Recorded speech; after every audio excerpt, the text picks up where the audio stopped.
yes. Good evening and welcome to the Thursday, May 2nd meeting of the Green Bay Plan Commission. We'll go ahead and start with a roll call. Chair Lisa Hanson, present.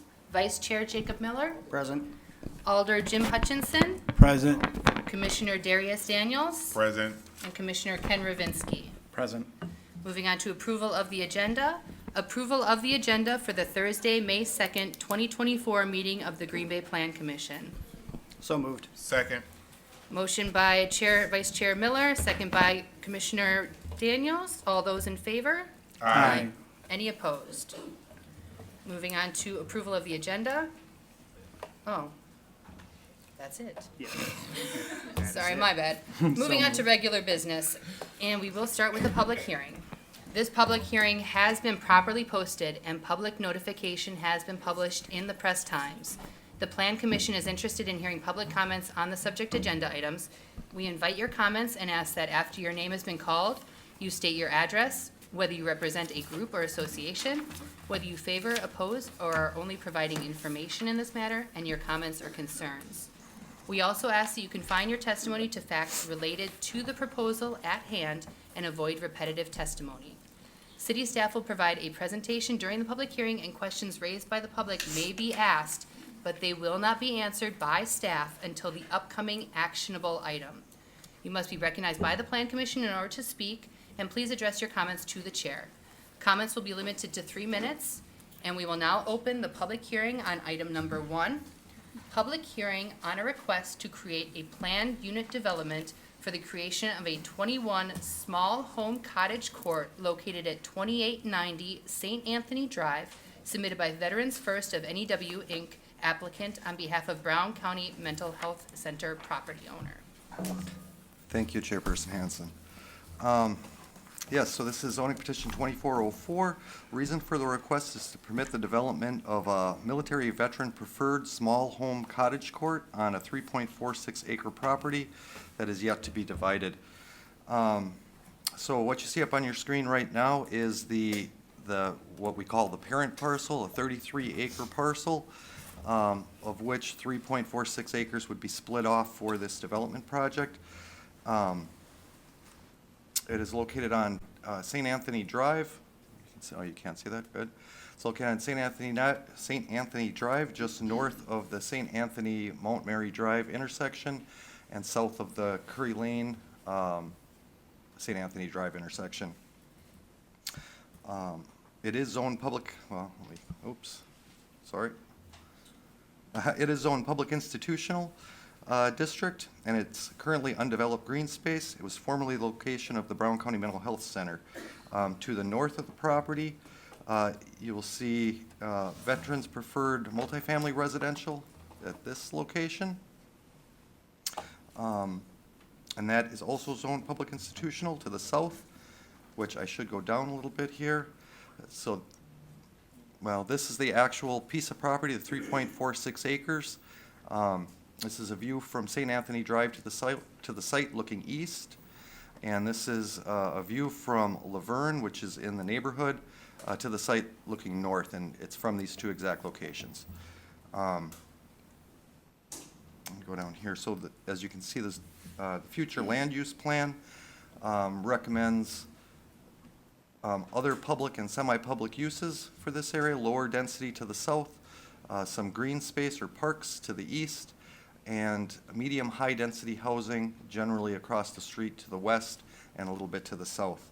The 2022 Smart Growth Plan, as I mentioned, recommends that public or semi-public uses, and that is defined in the comp plan as public buildings, public facilities, buildings for private organizations that are supported by public funds and donations, hospitals, and closely associated medical clinics, even though they may be privately owned.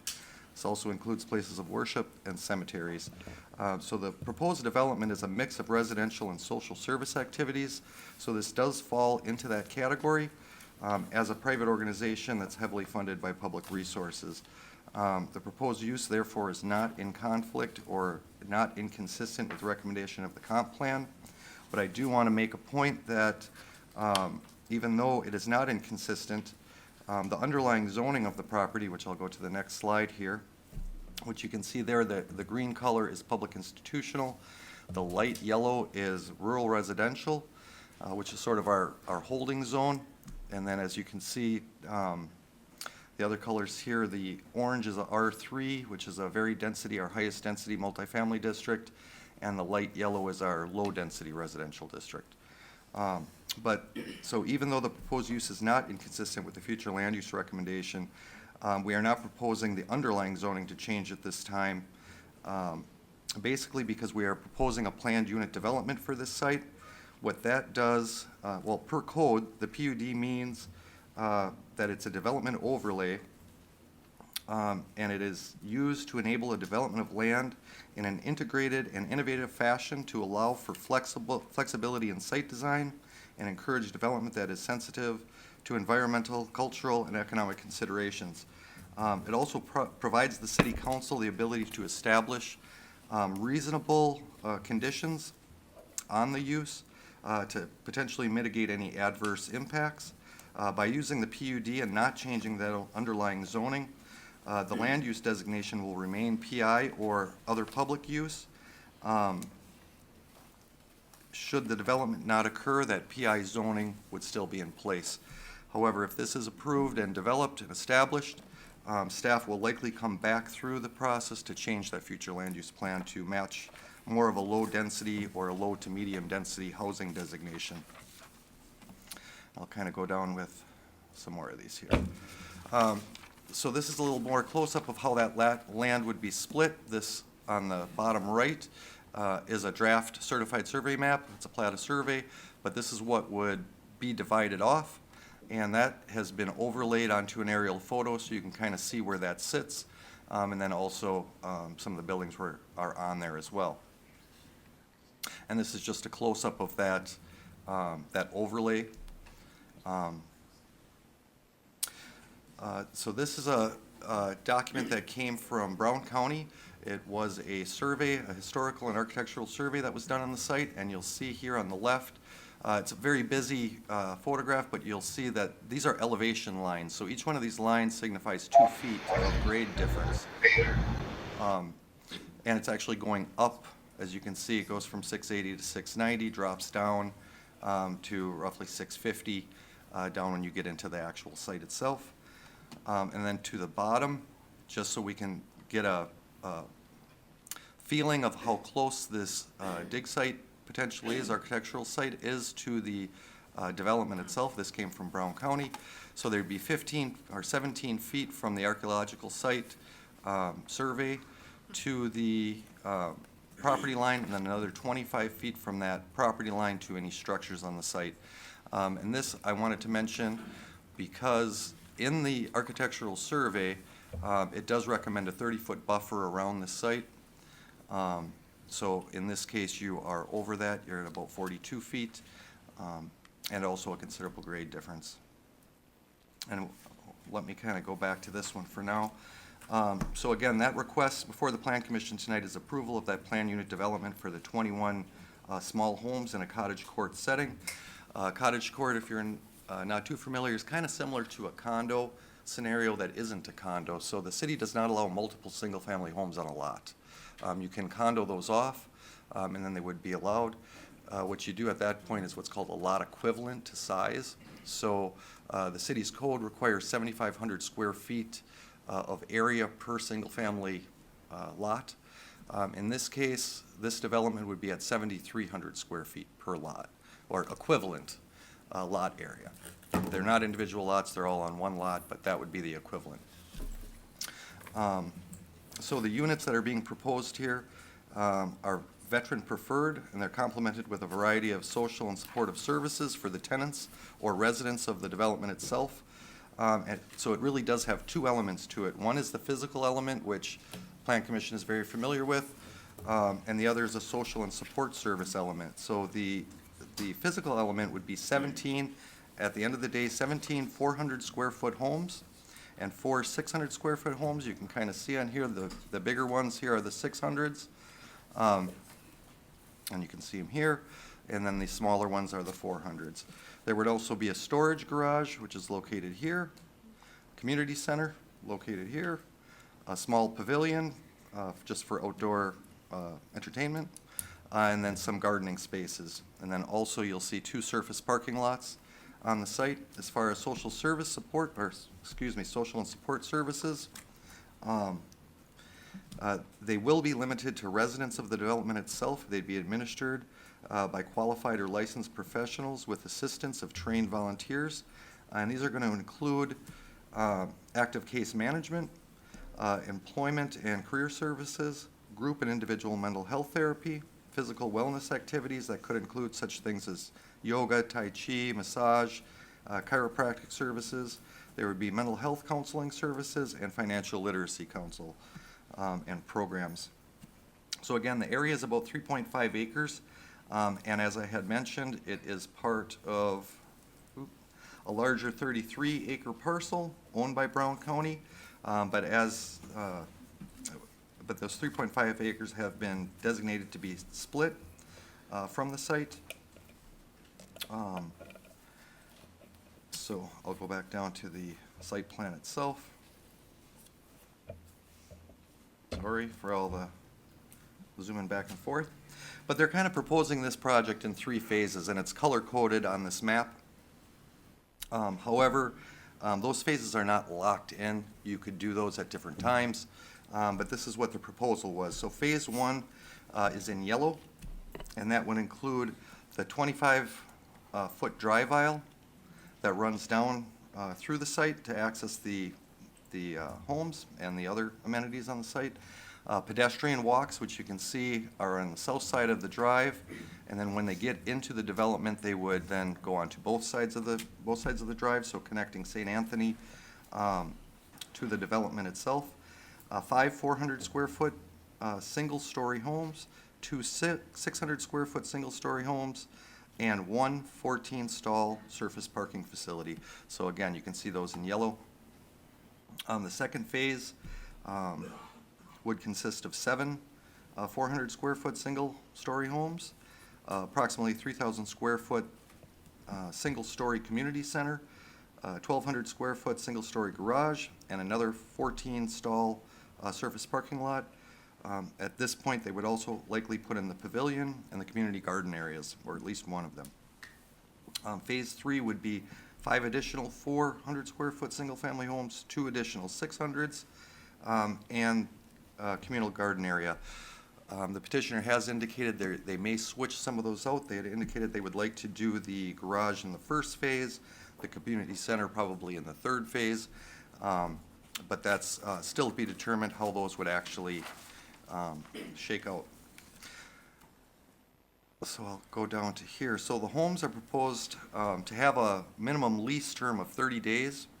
And occupancy would be limited to 1 tenant or occupant for the 400-square-foot home and 2 occupants or tenants for the 600-square-foot home.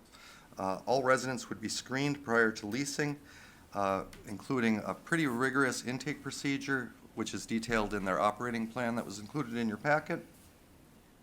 And they would also be using CCAP, Green Bay Municipal Court records, Sex Offender Registry, and the U.S. Department of Justice website to kind of vet those tenants and make sure there isn't any, well, I don't know how you'd put it, but undesirable tenant or on their part.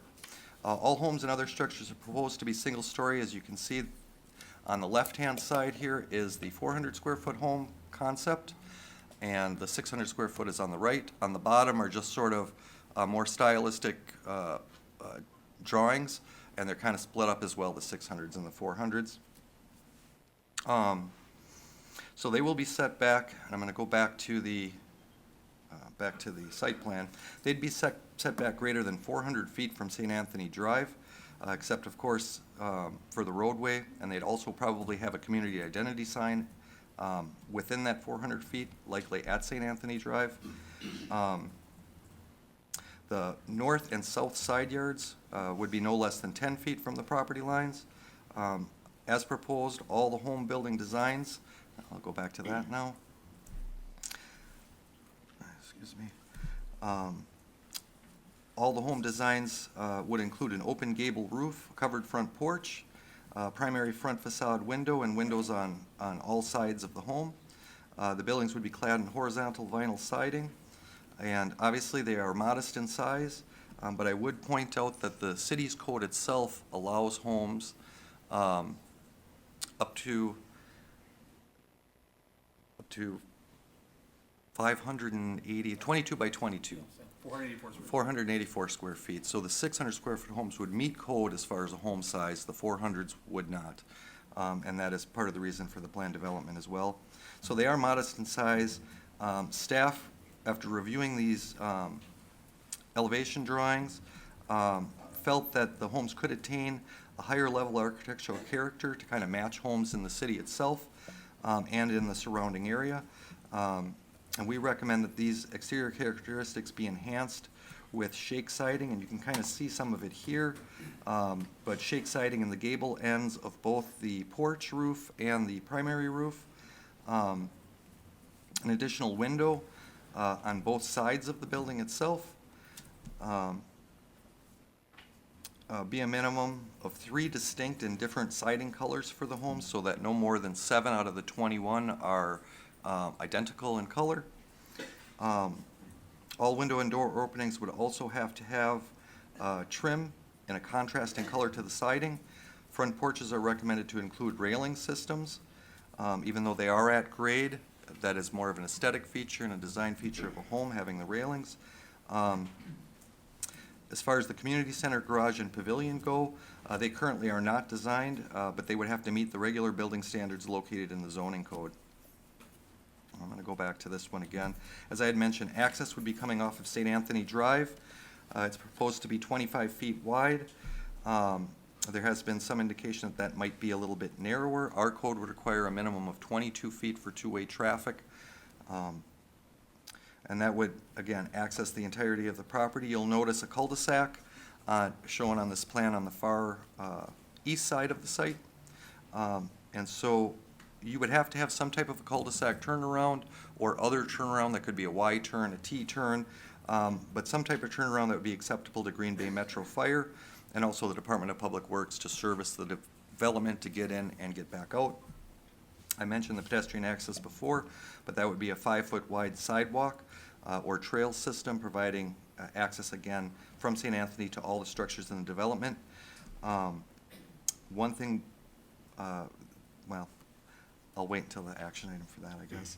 Lighting throughout the planned unit development area would need to meet the standards of the zoning code, but in the application, they included a dusk to dawn security lighting system installed throughout the area, but more specifically between the homes and the community center. They would also include 12 security cameras installed throughout the area, with Green Bay Police being provided access to surveillance upon request. 2 management and security staff would be on staff or be on site weekdays from 8 a.m. to 5 p.m. Nights and weekends, there would be 1 resident designated as an on-site manager for every 7 homes developed. So in the first phase, there would be 1. Second phase, you'd have 2. Full build-out, there would be 3. Landscaping throughout the development would have to meet the standards set forth in the code. There is a landscape narrative in your packet. Staff is going to be recommending that this project be addressed in landscaping as if it were a multifamily development, which is a little bit higher standards than you get with a single-family development. Kind of wanted to get at some of the history with this as well. The petitioner began looking at a site for the creation of Veterans Cottage Court several years ago. They indicated that in 2021, the Greater Green Bay Community Housing Initiative Task Force published a blueprint study that identified over 3,700 residents. Again, this is dated, but 3,700 residents needing affordable housing, and veterans making up 13% of that, which is almost 500 residents in the county. Veterans First began discussions with multiple property owners, including the city, including the county, and they ended up at Brown County Board of Supervisors on December 20th of last year, where they were granted this 3.46 acres of property out of approximately the 33-acre parent parcel, but the county in this area owns over 260 acres. So small portion of what the county owns out there. And that was approved on a 24-0 vote. The petitioners attended the Schmidt Park Neighborhood Association meeting on January 8th, 2024. A couple weeks after they received approval from the county to introduce the project and provide information. Following that, an application for the plan development was submitted to the city, and it was tentatively placed on the Plan Commission for February 26th. The Neighborhood Association continued to have communication with the petitioners pretty regularly. They did express concern about the project, and including drafting 2 separate association board resolutions where they were requesting information primarily. Based on the concerns, the petitioner requested this item to be held from the 26th of February meeting, so they could kind of gather more information and address some of those items.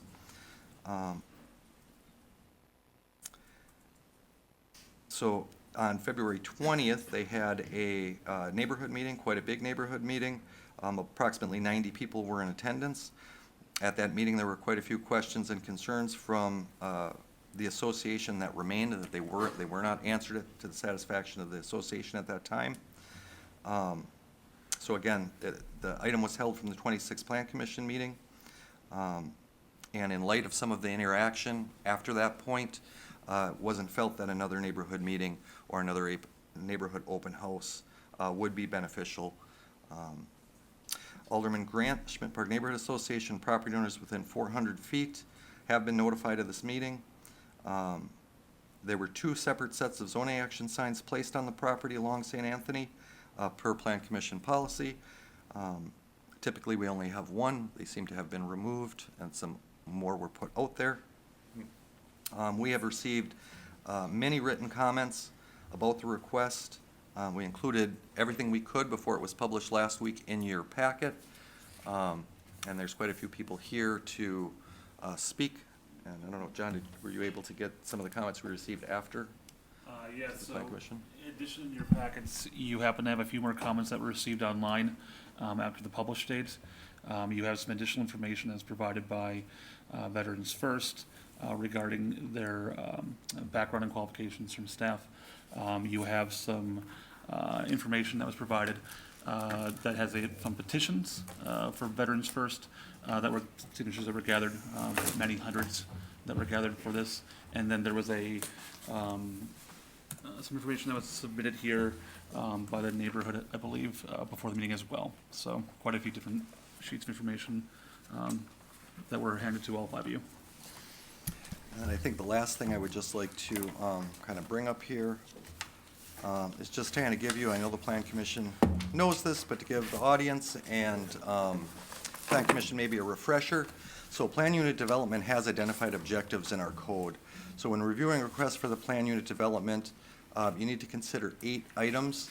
And those are accommodation of housing of all types with convenient access to commercial facilities, promotion of integrated land uses, allowing a mix of residential, commercial, and public facilities along corridors and transitional areas, innovation in land development techniques that may be more suitable for a given parcel than conventional approaches, preservation and enhancement of important environmental features through careful and sensitive placement of buildings, preservation of historic buildings, structures, or landscape features through reuse, public or private preservation of land, provision of adequate, usable, and suitable open space, recreational amenities, and public facilities, coordination of architectural styles and building forms to achieve greater compatibility with surrounding land uses, and the creation of more efficient provision of public utilities and services, lessen demand on transportation, the promotion of energy resource conservation.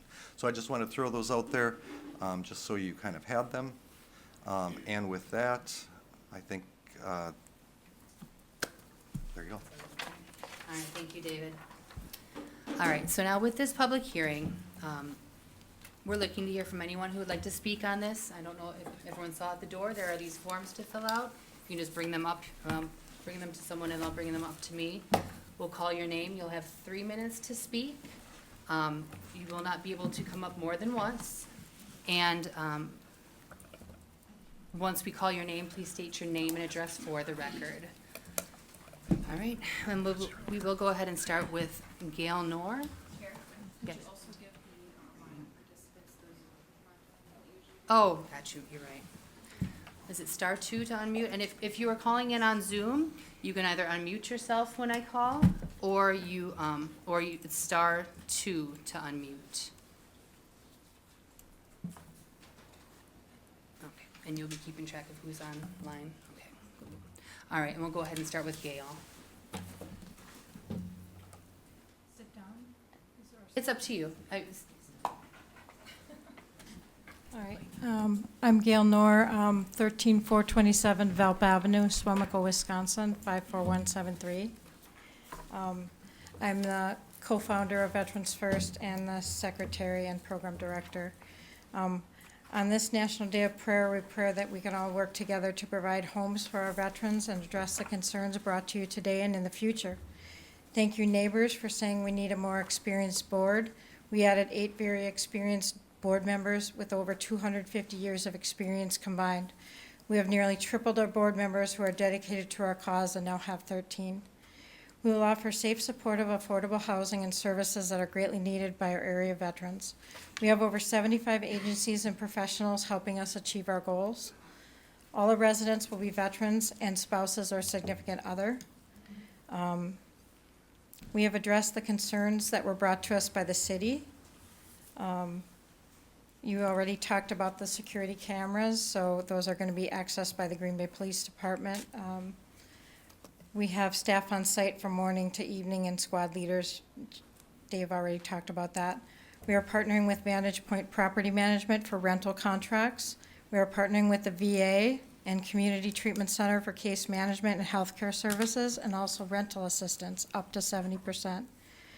We sent out a letter to the neighbors with our concerns and a postcard to bring their concerns back to us. We got 4 out of 100, and 3 of those were concerns, and 1 was a positive. So I feel like we tried to address what was happening. We tried to address them. For our board, our staff includes myself as the secretary and program director. I worked at the CVSO office for many years and was taking phone calls from veterans who were in need of services and housing. So we decided we wanted to try to address that. Kim is the president, treasurer, and project manager. Kim Knorr, right here. John Davis is our vice president and security architect and IT specialist. Jan Gertz is our philanthropy director. Amber Edwards is a housing voucher director. Jim Knopp is a board member with over 12 years' experience as an ambassador for the Chamber of Commerce and several other boards. Jim Strong is a board member and co-founder of Veterans Village in Appleton with many years of experience on boards. Dan Ammerman is a board member with 39 years of experience in the military and 30 years of experience in accounting and finance with many board experiences. Tim Day is a board member with 40 years of business experience and on 11 boards, including Cornerstone Foundation and New Community Center. Tom Olson is a board member with over 30 years of board and business experience and has been on 13 different boards and is president and CEO of the Cornerstone Foundation. Tom Olenichik is a Time has board member. expired. That's it? Okay. Thank you. Thank you. Mike Stump?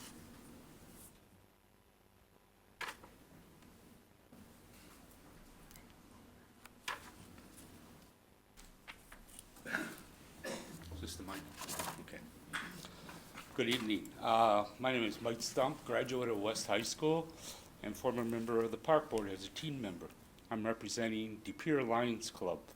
The Lions Clubs are the largest civic organization in the world with over 1.3 million members. Our motto is "We Serve." The De Pere Lions Club was an early supporter of Veterans First. Knowing Gail and Kim personally for about 25 years, I have found them hardworking and trustworthy. This was demonstrated in their efforts firsthand in helping their father, John Blasey, with the Optimist in Howard. They are civic-minded. However, we are not here to discuss individuals for or against this worthy project. A city has various regulations to govern the construction or development within its boundaries. The challenge today is whether the commission will provide a deviation. I'm not sure exactly what technical deviations they are, but there's, I'm sure there's some. We heard about the driveway. I'm sure the commission has faced many instances of not in my backyard. The mission of Veterans First is to provide a safe place for veterans who have suffered a physical and mental infliction in the service of our country and who have suffered even more when they got home. I believe this is a skills-based approach, the development of job skills, coping skills, and just other skills in learning. This can only happen if those needing it would most benefit from it have the basic needs met, like safe housing. No one can improve unless their basic needs aren't taken care of first. These veterans have courageously defended you, us, our country, and I hope that you have the courage to thank them for their service with a vote of approval for such a deviation in the regulations. I am not a veteran, but I hope my mere presence here can show my heartfelt thanks for their service. Are there any questions? Mike, if you could please state your address for the record, please. Yes. 1826 Briarwood Court, De Pere, Wisconsin. All right. Thank you so much for your testimony. Okay. Do we have an online person? Yes, Tanya on Zoom, if you'd like to unmute yourself. Hi there, can you hear me okay? Yes. Yes, go ahead and state your name and address for the record, please. Can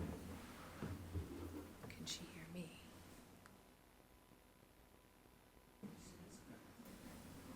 Tanya, it looks like you muted yourself again. I'm sorry, can you hear me now? Yes, just go ahead with your name and address for the record, please. Okay. My name is Tanya Pillard, and my address is 2321 Balsam Way, and in Ashwaubenon. And I want to start out by saying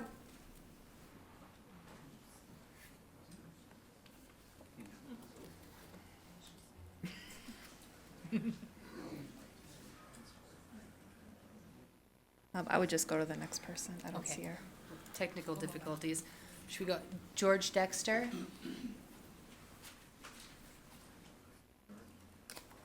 George Dexter?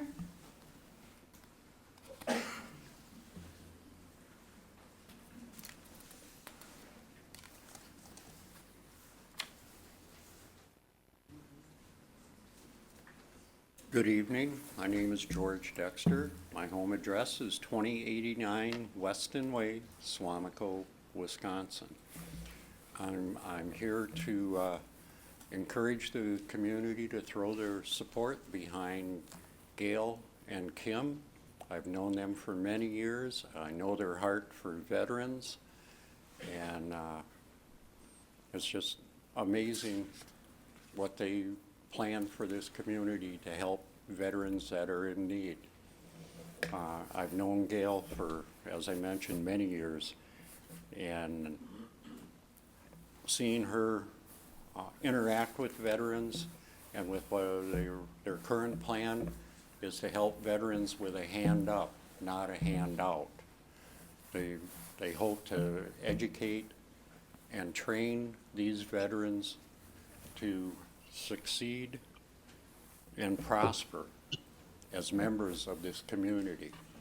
And I have no doubt in my mind that they'll be successful with their efforts with veterans and with community support. I encourage each and every one of you to take a good hard look at your heart and look at the fellow human being sitting next to you and think about what you may be able to do to make their lives better and to make the community better. I thank you for your time, and God bless you, and I hope you've been saying a prayer or two on this National Day of Prayer. Thank you very much. Thank you.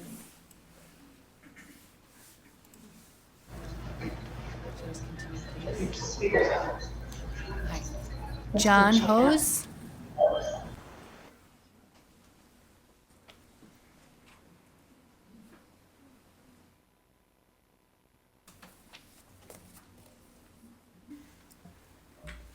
My name is Chaplain John Holes from American Legion Post 11 in Green Bay on Irwin Street. I live at 1117 Langlade, Green Bay, Wisconsin. I was in the United States Air Force from 1970 to 76. And I was in law enforcement, so I have an understanding of a law enforcement background. From what I heard from Gail, she seemed like she has definitely done her homework. And I believe her integrity is very honest. So I think she's a wonderful person to be running this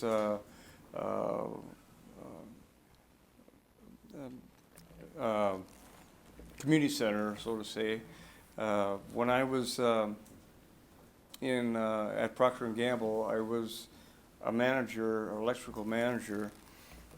So I know a few things about managing, and some of the places that you see around Green Bay, because I do a lot of visiting of veterans in nursing homes and assisted living, some need a little help in their management, and some do quite well. But from what I understand with Gail, it is outstanding. The way that she has planned this thing together, she has definitely done her homework. I support this 100%, George Dexter kind of took some of my words out of my mouth. They need a hand up, not a handout. And a lot of these veterans are to be responsible veterans.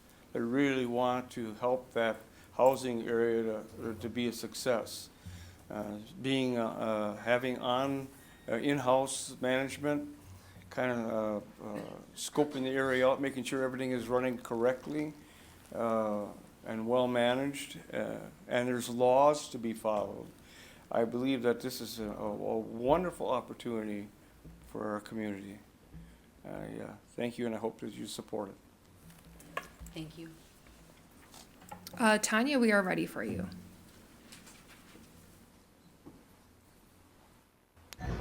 All right, my name is Tanya Pillard, and my address is 2321 Balsam Way in Ashwaubenon. I am an asset manager for Cardinal Capital Management, and I want to start off by saying that I am not against this project. I just, as of late this afternoon, received an email saying that, Green Bay Veterans Manor is against this project. We are not against this project. We're in favor of any type of veterans housing. It's the location of the project and the lack of experience of the individuals behind the project because of the complex demographic of the residents that you're seeking to house. I also found out late this afternoon that you have just recently obtained a property management company. I did not catch the name of the property management company, but it's because of an attorney that apparently is representing Veterans First has been contacted me and told me that. Again, I want to say that I am not against this project. It's crucial to ensure that all the aspects of the project are carefully considered and addressed before moving forward. And if there's specific concerns or areas that you feel need more attention, it might be helpful to discuss them with a project team or stakeholders to ensure that all perspectives are taken into account. Taking the time to refine and improve the project plan can help increase the chances of a success in the long run. It's my understanding that the waiting list for veterans seeking homes right now is zero. There is nobody on the waiting list as of right now. So how do we anticipate getting the tiny homes built if the wait list has been exhausted?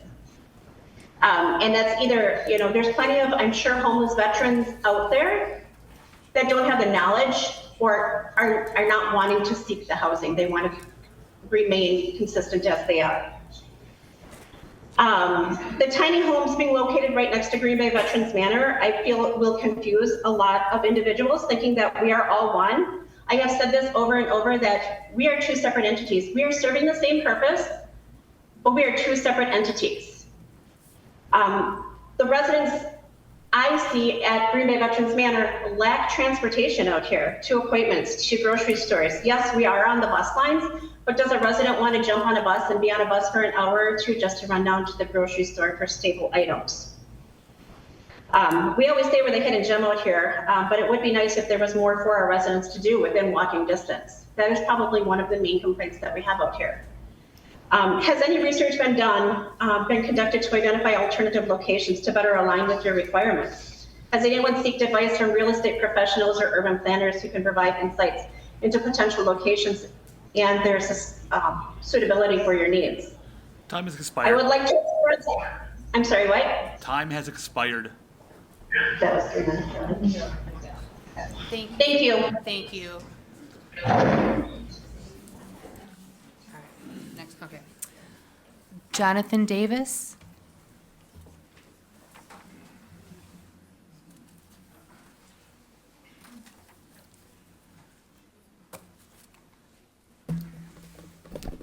Jonathan Davis, address is 1545 Silver Maple Drive, De Pere, Wisconsin, 54115. I am on the board for Veterans First, and I have the honor of being the vice president. Been working with them closing on a year right now, and I just wanted to address the commission on this. So, members of the commission, citizens, and fellow veterans, thank you for coming out, number one. This is important that we have public discourse. Number two, I want to talk real quick in 2 minutes and 33 seconds about loyalty and duty. Now, both of these are key when it comes to the core values that the Army operates on. In fact, it's the first two of our values, our core values that we're set up with. And today is all about that. We're talking about never leaving a fallen comrade. And that's as absolute now as it is on any battlefield. When we do something like this, when we help, it's because we know that they would be willing to help us. And what greater duty do we have than to care for those who were willing to carry the burden of protecting and honoring us at one point? Now, I know the first two, loyalty and duty, are especially evident in this room today, and it's great to see, both in word and deed. There are dozens of organizations who have come forward willing to help us. Hundreds of volunteers who are ready to start doing stuff to make this happen. And hundreds of thousands of dollars already pledged towards this as soon as we get the approval. And it's amazing to see how much love this country, this area, Green Bay, has shown for our veterans. But I want to make myself crystal clear. If you decide that this isn't necessarily the right direction and deny our veterans the ability to have these kind of opportunities, you're going against the duty and loyalty that they provided to you.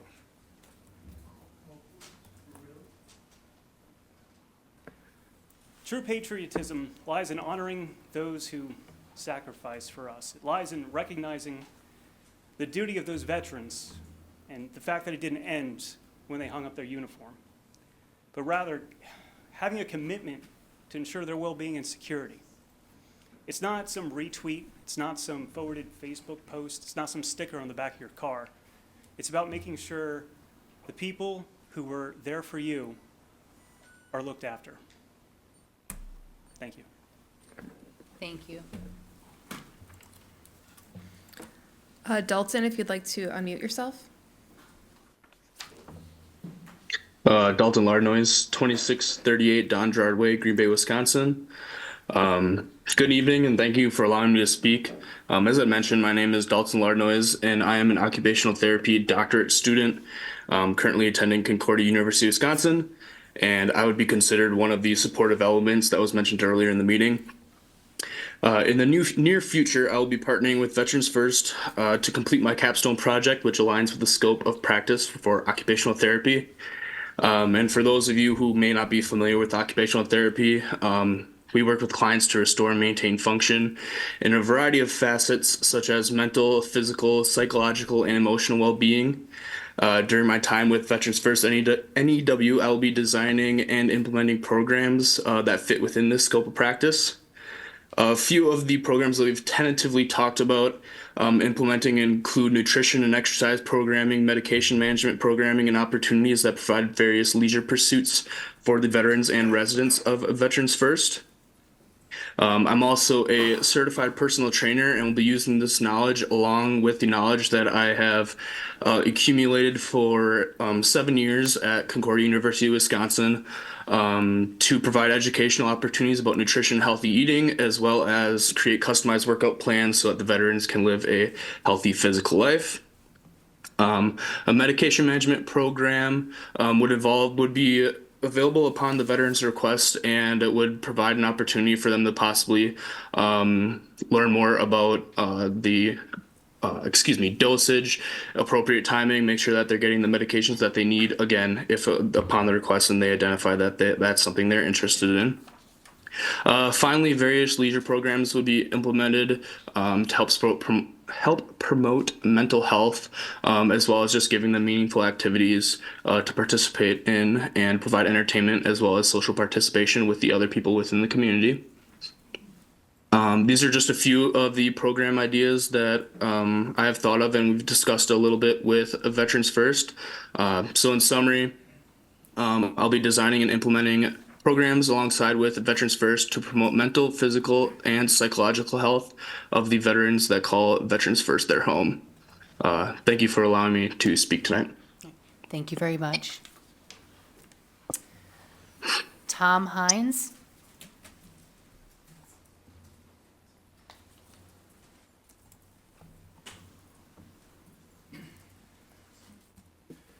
On.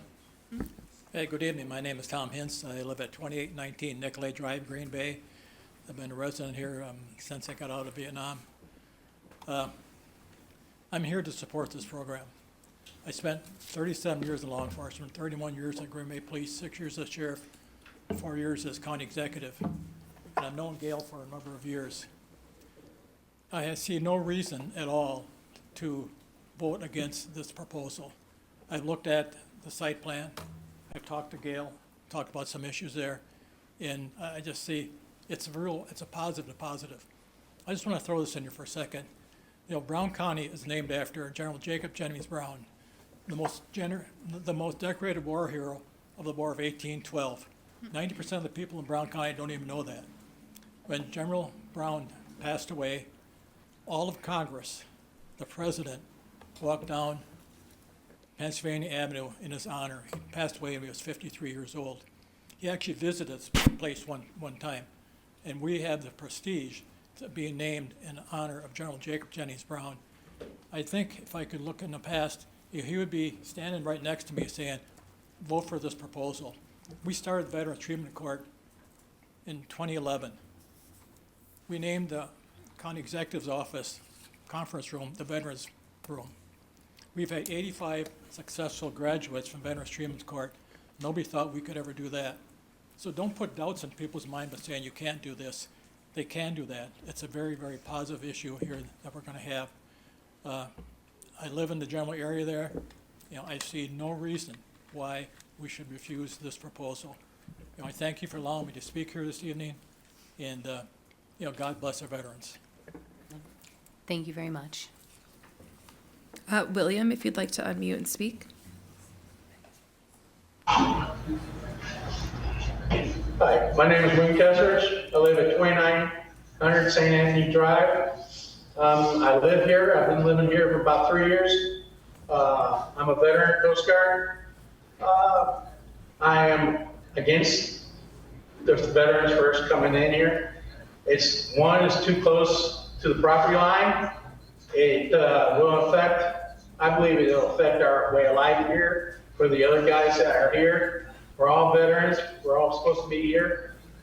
I don't believe in everything that you have to say, what you're going to be able to do. It's going to take a lot of time for them to make a change. I've seen the map. My suggestion, flip that map. Do a mirror flip of the map. Put the houses on the other side, just totally flip it over. That way, the houses are not on the property line, and we don't have to look out our window and see the back end of the houses there. We have some dogs here, and we like going out in that field. It's going to affect their way of life also. Because where are we supposed to take our dogs? You know, they're very friendly dogs. They won't hurt a fly. Oh, maybe a mouse or two, but what are we supposed to do with it? I mean, they're going to, you know, you're going to have other veterans on that premises that might not like dogs, might be allergic to dogs, might not like our dogs, and it'll affect their lives too. I like living here. I feel safe. I'm protected. I don't have to deal with outside influences.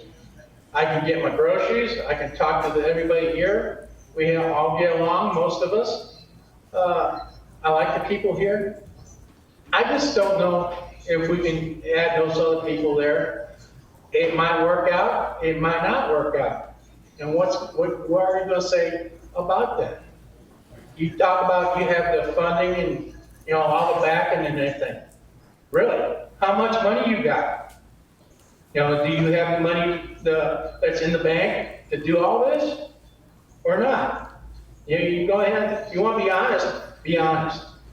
Tell us the truth. You know, if you're going to lie about it, then you don't deserve to be over here.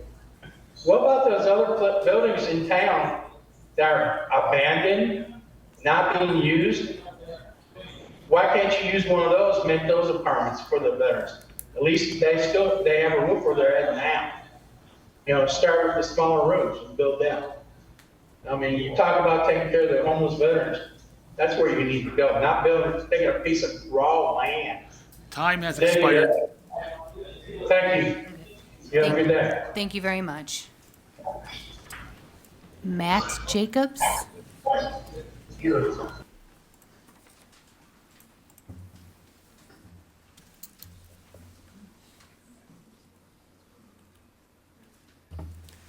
Hello, my name is Matt Jacobs, 4661 Weary Road, Green Bay, Wisconsin.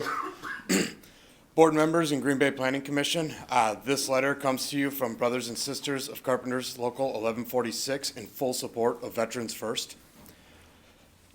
We, as a local of 940 members, support our brother Kim Knorr with his efforts in helping our military veterans with this program, Veterans First. With 30 plus of those 940 being military veterans themselves, they personally know the importance of showing respect of men and women that have fought for our freedom. Not only will we be providing veterans with what they need and deserve, we'll be working as a community. The apprentices of our state will be given the opportunity to gain skill and learn the importance of giving back by assisting the contractors with these homes. Our membership has always given back to the community by volunteering and helping those in need with various organizations around the city and projects no different than this. We stand united with this activity to participate in the project from the groundbreaking to all future needs and believe it is a respectable thing to do for our military veterans and community we call home. Green Bay was recently ranked the #1 city in the nation to live in. Let's start acting like it and stand behind this project and strengthen our community. In solidarity, Carpenters Local 1146. Thank you. Thank you. Oh, boy. Mark Perlott? He just walked out. I'll put him next. Karen Storr? Stay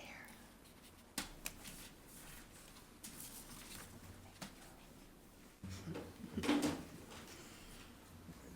Hello, my name is Karen Storr, 2330 Meadow Park Drive, Bellevue, Wisconsin.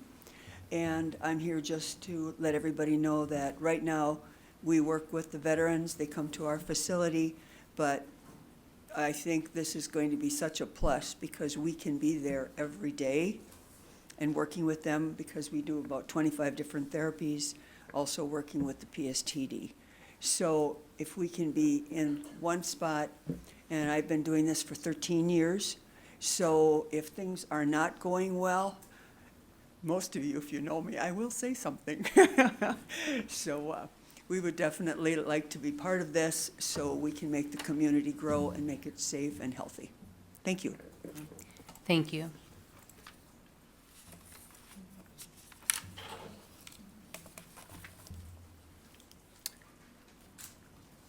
John Wilson?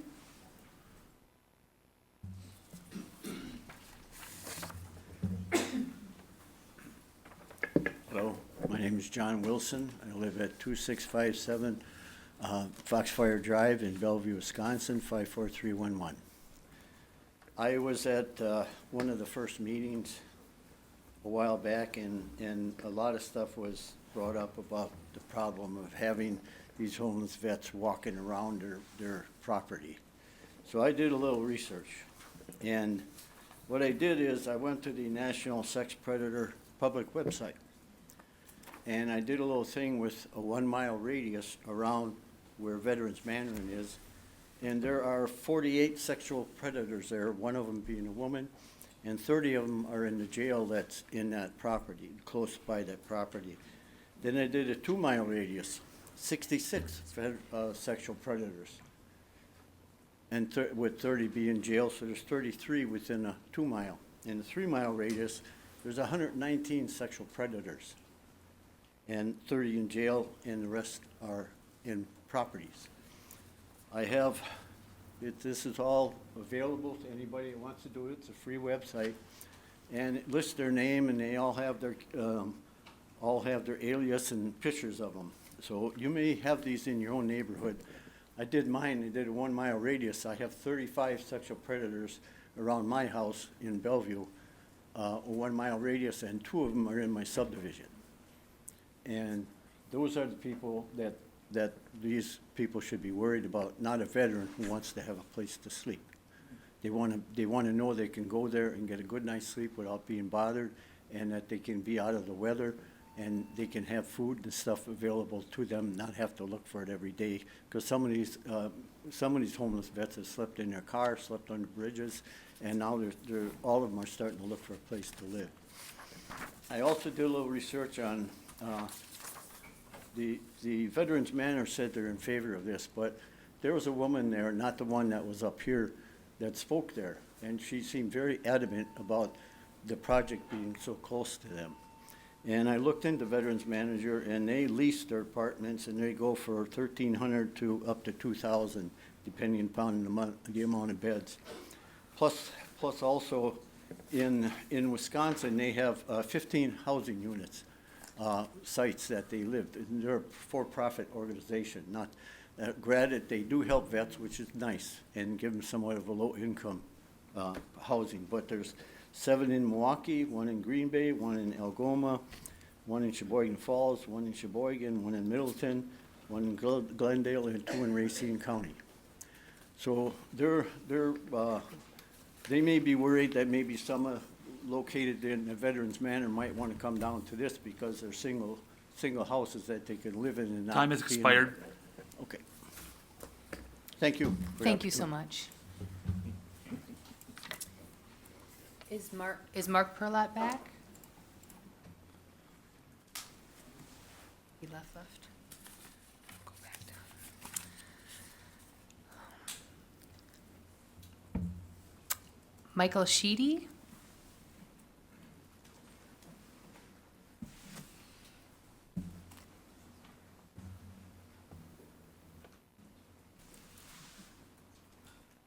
Good evening. My name is Michael Sheedy, 3562 South Timber Trail, Swamico, Wisconsin, 54173. I'm here tonight as a representative of the Veterans Treatment Court. I'm the mentor coordinator for the Veterans Treatment Court. Tom already told you we have 85 successful graduates through our court, and I've been working with the court for 10 years. I've been working with veterans at over 10 years, and one of the things that we struggle with and our veterans struggle with is housing. Many of our guys come into the court. They have no place to live. They have no vehicle. They don't have much of anything. They're just getting out of jail. They're coming to court, and it takes them 15 to 18 months to make their way through the court. There's 5 phases in our court, and they're under supervision of probation and parole. They meet with a mentor once a week, which Tom and I, and Gail has been a mentor through the Veterans Treatment Court. We're an incredibly successful program. We've helped guys turn their life around. And as I said, one of the things we really struggle with is housing. Housing is expensive. A lot of our guys don't have a whole lot of money. But someplace else that the guys could go to be safe, to be secure, and to be around other veterans. Veterans are attracted to veterans. Camaraderie is a big thing about the treatment part of our veterans, getting one another, helping one another, being around, supported by other veterans. They really are drawn to one another. And as I've said, many of our guys struggle with housing and being someplace where they need to be safe and secure, and getting the treatment that they need, being on a bus line, being where they can eat, if they can walk, even close enough to walk to the grocery store and stuff. That's a big plus for our guys. We really need access to housing, which Gail has already said that we can have some more access to the facility and everything else. So it's, as far as we're concerned, it's nothing but a win-win for us. Thank you. Thank you so much. Dave Boyce?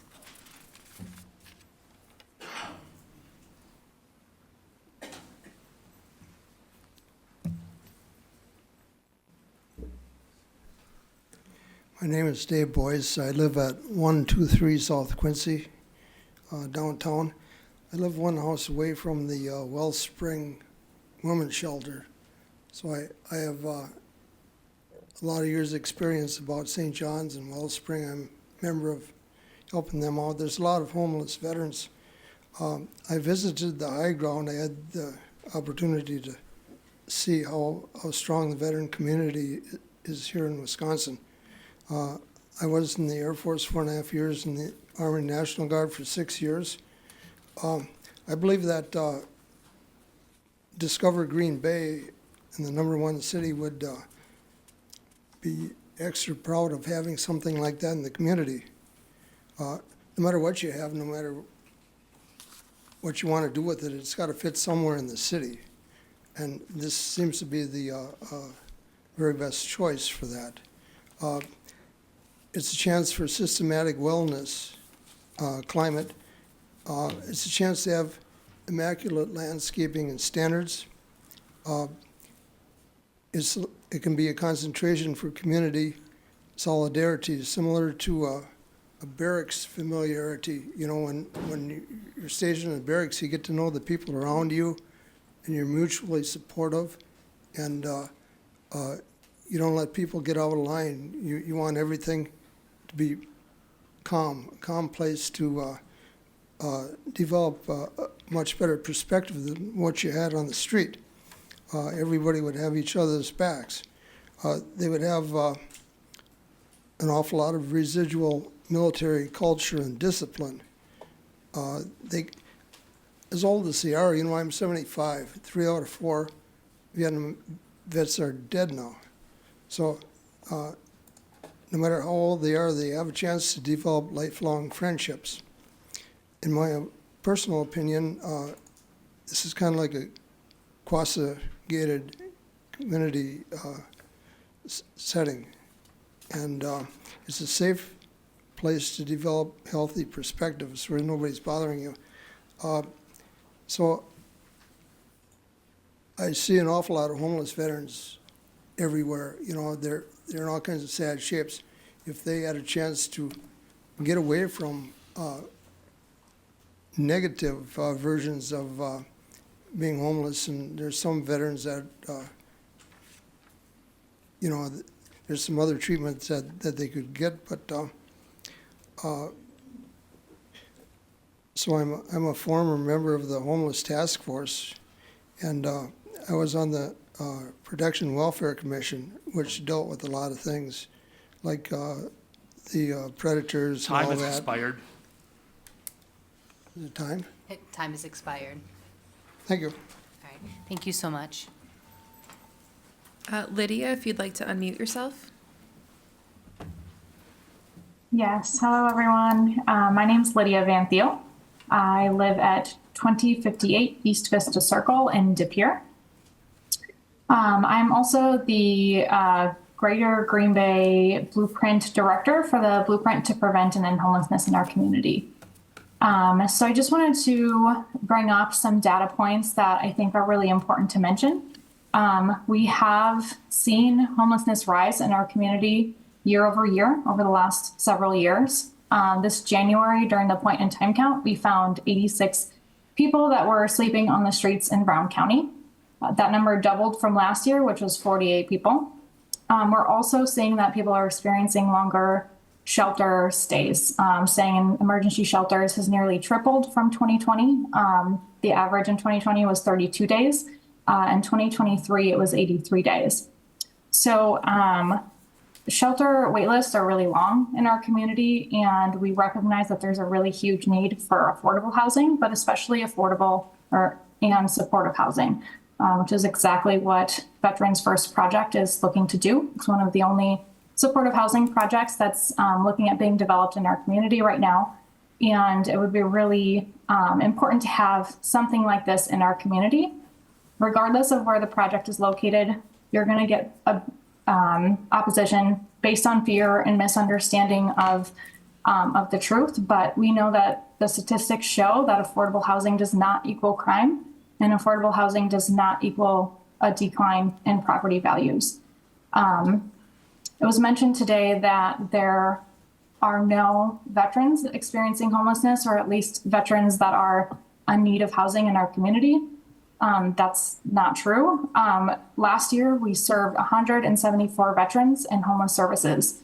And as of April 4th of this year, we had 10 veterans that were on our coordinated entry list. That number is often underreported because folks are not always screened quickly for the coordinated entry system, but it is essentially a system that is used in homeless services to prioritize people that are experiencing homelessness based on a vulnerability scale. It helps us understand who's actively homeless in our community. It is really hard to get that number because people aren't always accessing shelters and services. So I just wanted to make a few of those points and bring up some of those statistics, but we really do need additional affordable supportive housing projects in our community, and this is going to be huge. It would really be very important for us to take a look at this. Additionally, the City of Green Bay supported the creation of the Greater Green Bay Blueprint to Prevent and End Homelessness and put $90,000 in ARPA funding towards a position to ensure that this work gets implemented. So I really think if the city wants to continue supporting Time these has expired. efforts. Okay, thank you very much. Thank you so much. Garrett Bader.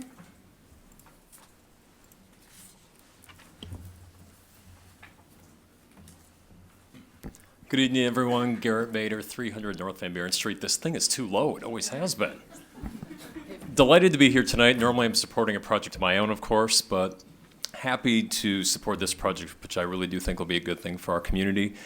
Happy to say I've known Kim and Gail for 30 years. They lived next to my grandparents for a long time on Elm Street, and Kim can speak to me trying to be a carpenter. It did not work out well. Know that no project is perfect, it was said before, but you have honest, good people that would try to make this the best possible. That should give everyone a lot of security knowing that this could be done right, in conjunction with reasonable, I think, dialogue between those maybe opposed, Plan Commission and staff to have a great project. Secondly, we have a great opportunity with property management. I think anything can be built as long as it's operated properly and has proper oversight, which this, I believe, is going to have. Thirdly and finally, earlier this year I mentioned this at Plan Commission myself, which is we talk all the time about a housing shortage. And if we're serious about trying to solve it, we have to be creative on different ways of doing that. And this is one way. It could really solve a lot of the problems that the previous speaker just noted. So I hope the Plan Commission tonight will do a great thing for the city, approve this project so it can become a reality. Thank you. Thank you. Gail, if you'd like to unmute yourself. Hi, I'm Gail Dennis, and my address is 631 Dose Court, Green Bay, 54311. First off, I'd like to just give a general understanding that I'm opposing this project. I live in the neighborhood. I find it very interesting that a lot of people are supporting this project, are speaking up for the Norrs, but no one lives here that's doing it. You're from areas outside of the neighborhood, Bellevue, De Pere, other areas. You don't have to live in the neighborhood with this project, but we do. You have not taken to any consideration the neighbors that have lived here for generations, and this Schmidt Park area has been in this neighborhood and has been a development for over 50 years. When you speak about this project, no one that I've ever spoke to doesn't say that this is not a worthwhile project. It certainly is. And I agree that there is a problem with homeless vets. I agree that there is a problem with not having enough housing, but this neighborhood already has 2 homeless shelters in it, or agencies that provide for homelessness. We do not need another one. That land was supposed to be developed for a business park, something that would add value to our houses. What you're adding is going to be more traffic, more people trying to get into the neighborhood, and you have no plan for that except for expansion, I'm assuming. You don't have, again, to live here. You're speaking up in favor of the Norrs. Norrs don't even live in the neighborhood. They don't even live in Green Bay. And yet you're saying that this would be great. I work with people who have substance abuse. I work with people, and including vets. This is not an easy problem to solve. And what happens when you bring these vets in and in 30 days they have violated their contract? They are not sober. They are on drugs. Where are they going then? Where are they going if they can't be there? Because our homeless shelters are full. So you're again putting more people into the community. We would like to, of course, support the vets. It's not about the veterans themselves. It's that this neighborhood has a high level of services already in it. We have a jail. We have the Brown County Nursing Home, Brown County Mental Health Centers. Where else can the county put some of these other services rather than here in the Schmidt Park area? We feel as though we're just being dumped upon once again, and we have no choice in the matter. That's all. Thank you for your testimony.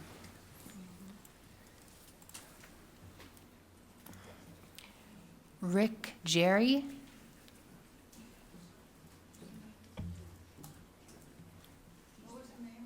Rick Jerry?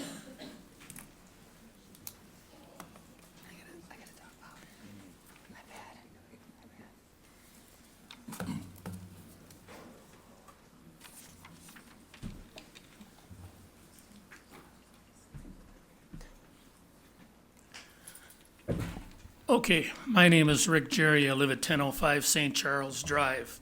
Mr. Hintz was one of my instructors in police recruit school. I know him well. However, I am opposed to what he had to say. The reason being, there is no connection between what they have planned and the police monitoring it. They don't do that. They will not do that, video or any other way. If there were a police, what would you call it? Don't know. What do you call those things, Tom, where they have a little?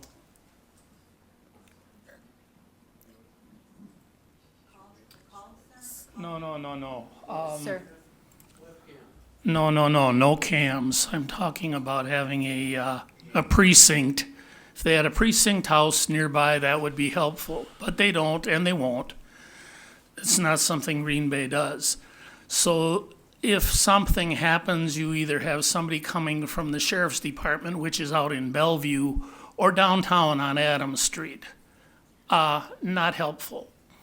You have neighbors who have lived in that neighborhood, as the previous person said, for years and years and years. It was planned as a residential neighborhood, not as a dumping ground for everything else that just happens to happen, like the jail, like the coroner's office, like a new tower for public safety, all of these other things. The only thing that anybody ever came to the neighborhood to ask about doing ahead of time was putting in a new tower for communications. And one of our other neighbors has had problems with getting TV and phone reception because of that tower, but at least they asked. So that's column A. Column B is there are over 90 graves from when there was the Poor Farm and the Mental Health Center. And nobody's bothering about that. There is a dry creek bed. Nobody is bothering about that. Everything is getting rammed down our throats and nobody cares. There's an article in a previous issue of the Green Bay Press Gazette going back to about 2010 where they were considering finding and marking those graves and making it into a memorial park. No, we have to put all of these tiny homes in there instead. Excuse me, this is not the place. Nowhere else in this state is there a tiny home village in a residential area. Put it in some other place. Thank you. Thank you for your testimony. Tyler, if you'd like to unmute yourself. Yep, so I'm actually using my husband's account. My name is Lex Smith, and I'm at 644 St. James Circle. So I just want to return to the previous comments that made support for this project enmeshed with support for military. I personally come from a family with significant military and law enforcement connections. My husband's in law enforcement. My brother and father are both veterans. My grandfather was a prisoner of war. I'm in full support of veterans getting the respect and care that they deserve, and I also have concerns over the structure of the plans and the impact it will have on the community to take away the usable green space when there are plenty of buildings available to repurpose for shelter. The previous gentleman commented on bringing dogs to that green space. I can say every night on my way home from work, I see several people out playing fetch in that area, running with their kids, using that green space in such a way. I have a young family and we walk in that area all the time. It concerns me how many of the commenters so far are not from the area and are using that support for military rather than focusing on some of the structural facts and concerns that we have, such as the creek bed and all of those other things that have been discussed. I don't think anyone is questioning the passion behind this project. It's the logistics that are the concern. And that's all. Thank you so much. Ron Umentum.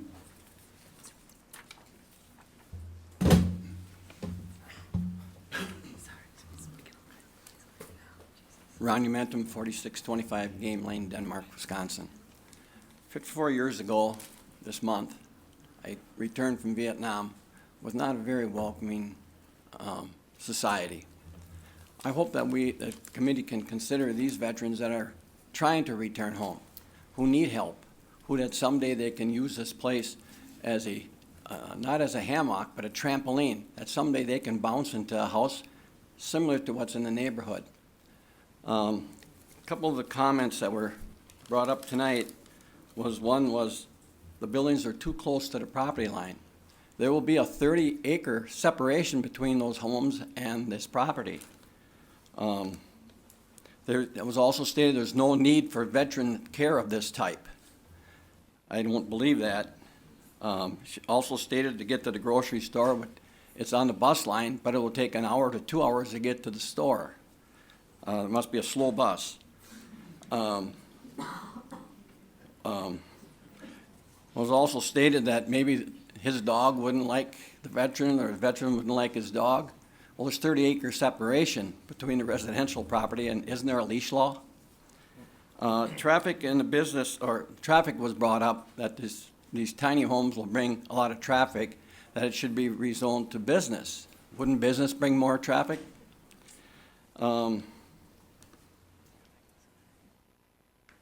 We keep pointing out how the veterans are alcoholics and drug addicts, but we always forget that entire neighborhoods have their separate issues. And in this case, they're going to be monitored and addressed.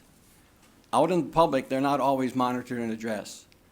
I think the project has been studied very well. It's going to be supported very well, and I hope this committee can support this issue.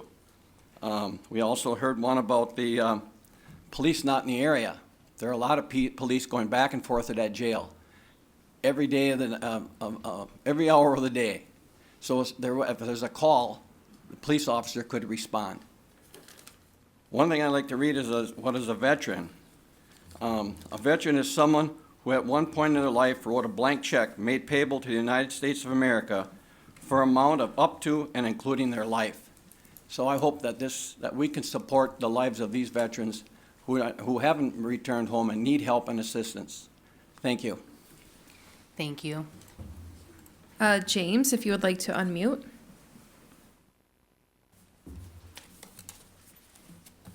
Yes.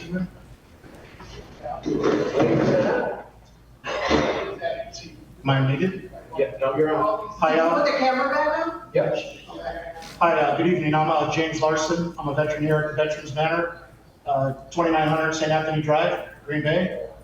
As it's been stated earlier, I as well am all for any human being to be treated humanely and have housing. You know, so far this has been a pretty good presentation, and you know, a lot of times, sometimes we get real focused on what looks really good on the front end, and we forget to look at some of the possibilities, what may happen long term on the back end. And just a consideration, I was thinking that this would be pretty relevant to take into consideration of you know, having a recovery-based, mental health-based facility, which I believe is wonderful, but I also think we should be realistic and take some things that you know, have historically happened in those community settings. The reality is within recovery, there's relapse. That happens, and with relapse, it should be looked at, you know, rationally, that there's a ripple effect of some of the behaviors that happen with those relapses. It's a pretty long list of things that happen. There's fighting, there's disorderly conducts, there's, you know, violent acts. So with that, there's an added pressure and demand on public servants, fire department, police, the emergency rooms, hospitals. I don't think it's unfair to not really take that into consideration, because, or at least consider what type of burden that might place on the community and the county. That's all I have to say. Thank you for letting me share. Thank you so much. Kathy, Jerry.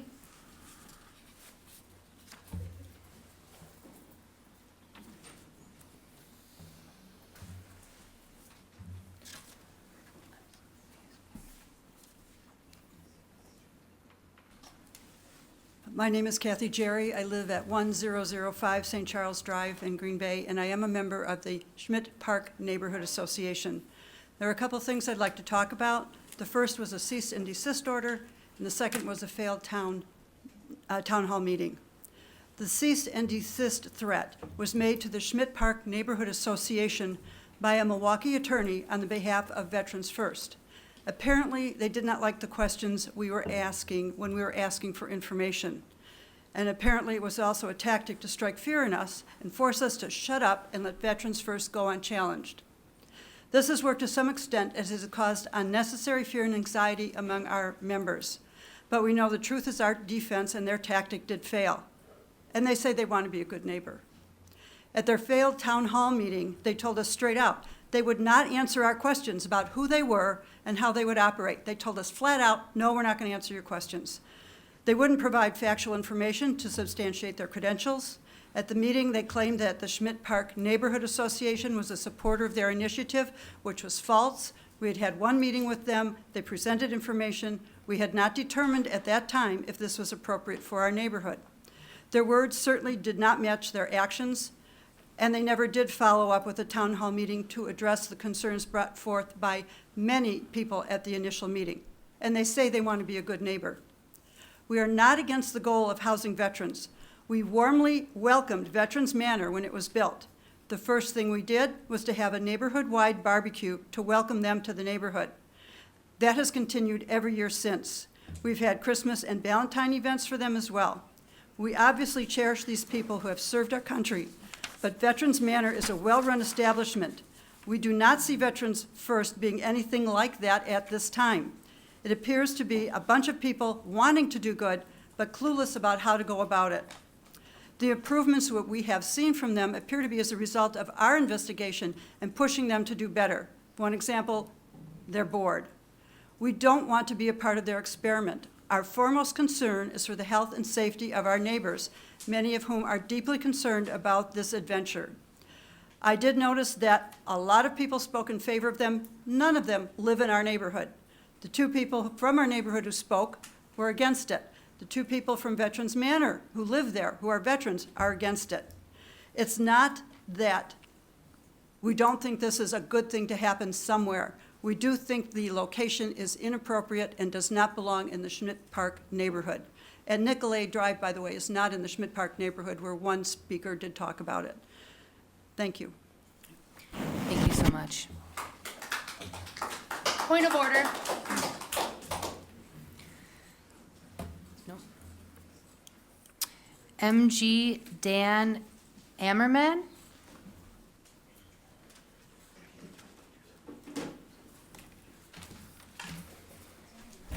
Hello, I'm Major General Dan Ammerman. I'm on the Board of Directors for Veterans First of Northeast Wisconsin. I know Gail and Kim a couple of years because I'm also on the board of Military Officers Club of Northeast Wisconsin, and we've been supporting Veterans First for a couple of years with grants. I've had 39 years of military service, leading up to 15,000 soldiers, went to combat zones 4 times. All 4 of those times was leading soldiers out of Green Bay. And so I do have some skin in the game because my soldiers are now living in this community and came from this community. Each time when I returned from the combat deployments, we had parades, okay? And parades are good, and thank you for your service. I appreciate that gratitude, but I felt that I had to do more. So when I was asked to be on the board of directors for Veterans First, I had a choice, and it's similar to the choice I think that we have here today. I could stand on the sidelines and not do anything, or I could go ahead and get involved, and that's what I'm doing. I'm getting involved because me and my soldiers, we put our personal lives on hold. We left our family. I got 8 names on my wrist of people who haven't returned. Many of the people that I served with returned injured. So I don't see the gratitude in saying, hey, not in my neighborhood. With what people have done, with my soldiers have done for our country and for this community, I ask that the Planning Commission and the Schmidt Park community do more than talk about gratitude. Please back up those words with actions. Thank you. Thank you so much. Could you provide your address, sir? Oh. Sir, could you please provide your street address? Yes. 1983 Paint Horse Trail, De Pere, Wisconsin. Thank you. Sorry. Do we have anyone? Okay.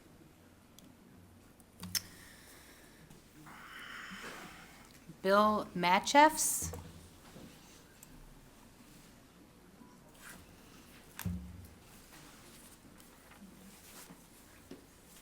My name is Bill Matchuff. I live at 338 Miramar Drive in Green Bay, Wisconsin, and I am here to speak. I'm a member of the AMVETS Post 57 from Swamico, and I'm here to speak in favor of Veterans First and their efforts to build the Veterans Village. I have known Veterans First co-founder Gail Knorr for about 7 years.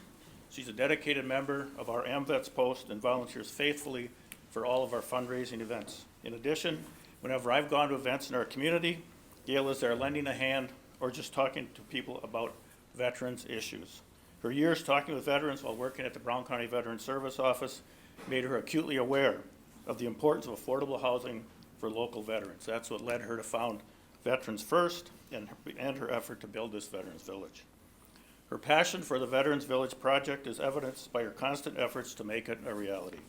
I have heard and witnessed her speaking to contractors and suppliers about what they can do to bring this project to fruition, especially since she acquired this land, Veterans First acquired this land in the last few months. She's also been in contact with other service providers, as you heard from tonight, in the area who will support veterans at this Veterans Village site. She has a well-defined vision of what this project can do to help veterans and a pathway to make it happen.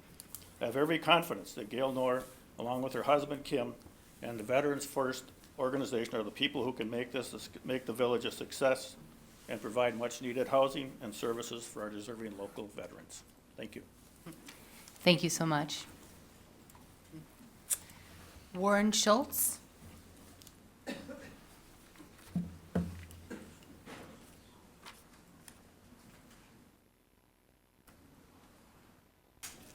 Warren Schultz, 2293 9th Street, Green Bay, Wisconsin.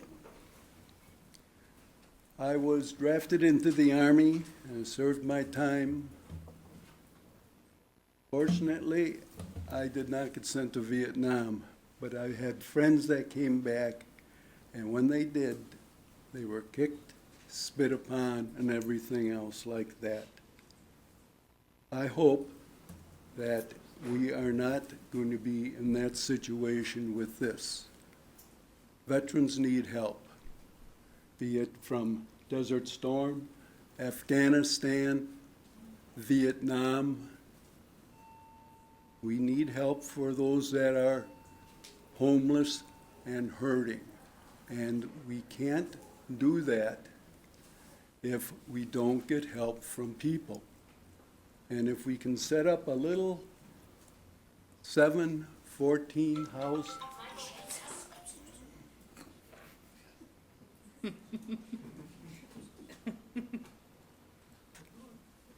community where they can receive help, it would be grateful for them. They put their life on your line so you can say, not in my backyard. But we would certainly like to have a place to live and recuperate. Thank you. Thank you so much. Julie Schultz.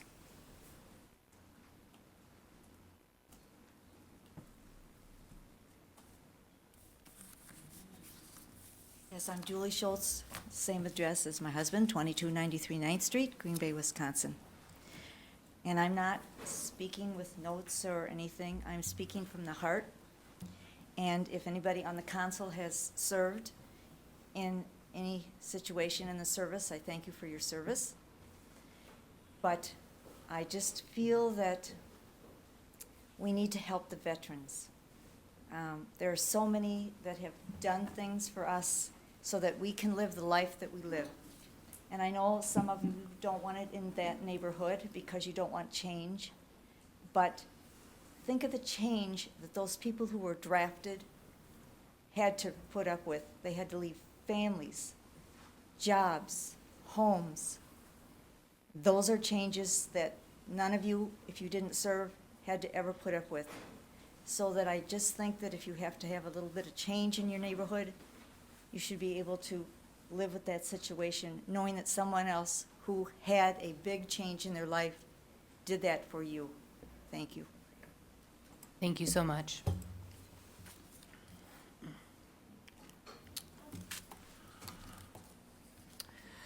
David Bartakovsky.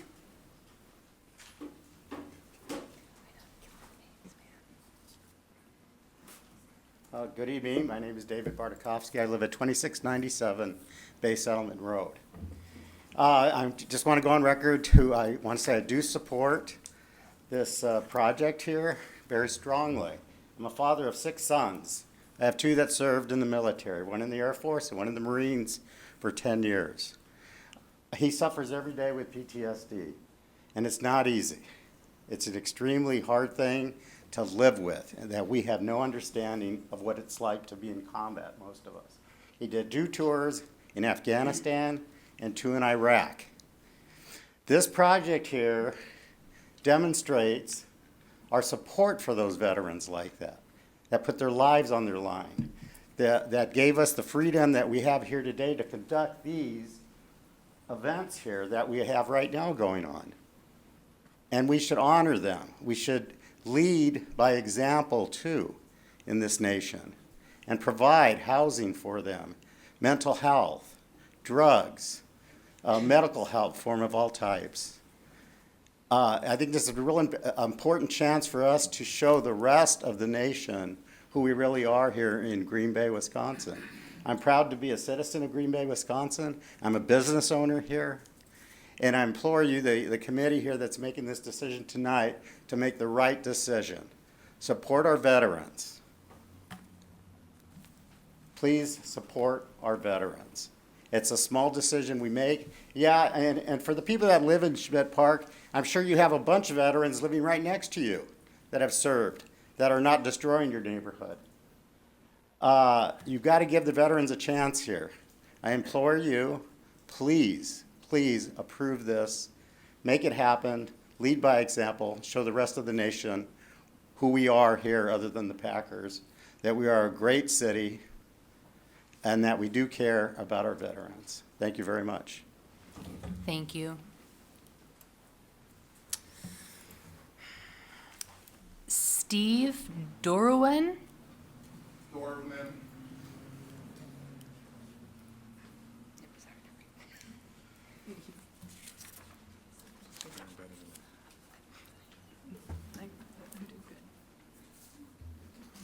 Good evening, Plan Commission and community members. My name is Steve Dorvin. I reside at 1510 Cardinal Lane, Green Bay, Wisconsin. I'm also a business rep for the Carpenters Union in town. We're in support of Brother Noor in his endeavors and his wife with Veterans Village here. We also look at it as a training opportunity. We've made a commitment to Mr. Noor and his wife Gail. Our apprentices are going to be out there working on these projects. They're going to be volunteering their time to help build this community, to strengthen this community, to give a hand up instead of a handout. And to me, that's the ultimate sign of a community, when everybody helps out. My father was a vet, my grandfather was a vet, my uncle was a vet. He suffered from homelessness in an area that didn't offer an opportunity like this. That's why this is personal to me, and I think this will be a great community building experience, and I think the Plan Commission and the community should get behind this, as this will be a very worthwhile project in our neighborhood, our community. And like our letter we sent before, we said we're the #1 community city in the nation. I think it's time we show it now and pass this project. Thank you for your time. Thank you so much.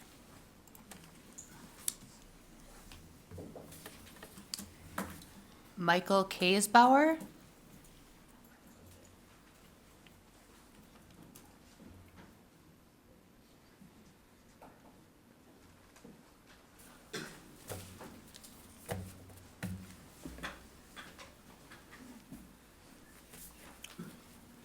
I'm Michael Kaysbauer, 849 Marvin Lane, Green Bay, Wisconsin.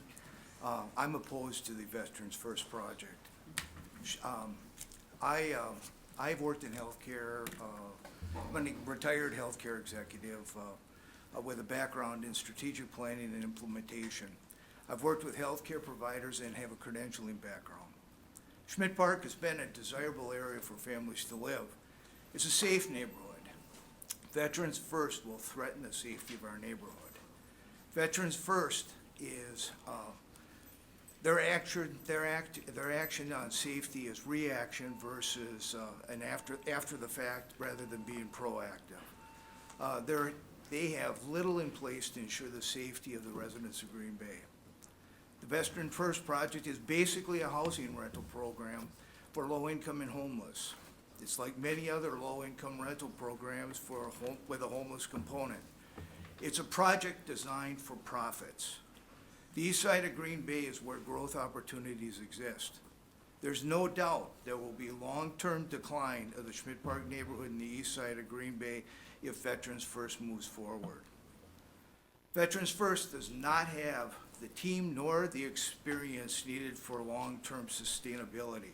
The Norrs and Veterans First have misrepresented their qualifications. They have oversold their qualifications, services available, and the Veterans First project. The Veterans First board and leadership brings little, if anything, to the table. The boards already went through significant turnover. The Norrs are not developers, nor are they therapists. They are not who they've presented themselves to be. They have little experience, minimal qualifications, and they lack the qualifications,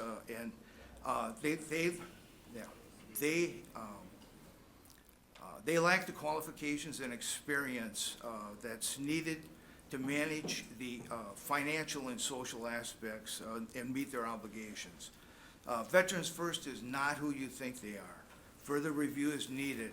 I'm confident that you'll find Veterans First is not the right partner, Schmidt Park is not the right place, and this is not the right time for Veterans First in Schmidt Park.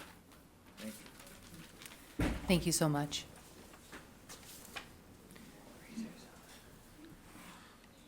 Duke Bryce.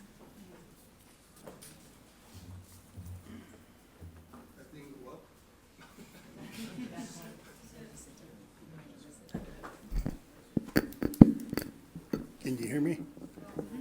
I'll sit down. Hi, my name is Duke Bryce. I live on the corner of St. Anthony Drive and St. Anne Drive. I'm against this project for a couple of reasons.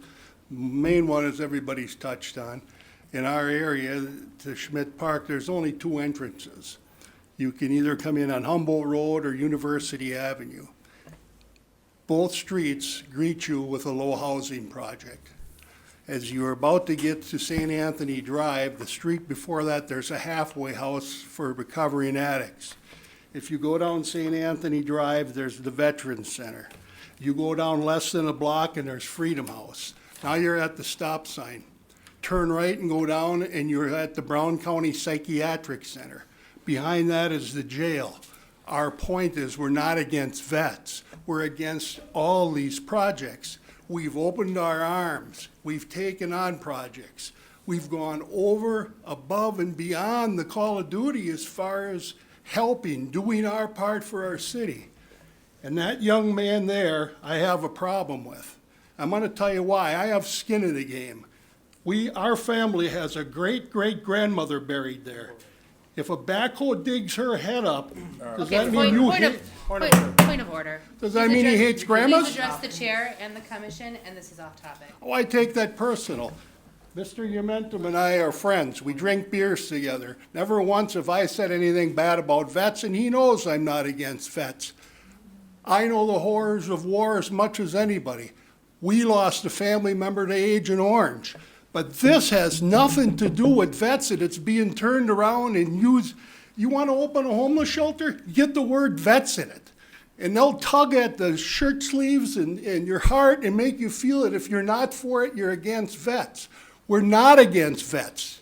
We're not. We already have a veterans place. But for somebody to tell me if I vote against it, I'm against vets, that's what he said, you know. And I can't ask him if he's against grandmas, if grandma gets dug up. Everyone knows that cemetery's there.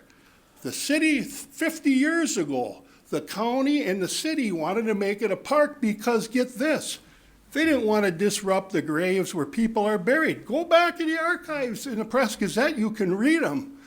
The county and city both know about that. They're both aware of it. Our neighborhood is being destroyed. Why don't you just change it from Schmidt Park to the Field of Dreams? If you build it, people will come. And they'll definitely come. They're bringing them from other counties. They're bringing them from other states. But they most definitely come. I thank you for your time. Thank you.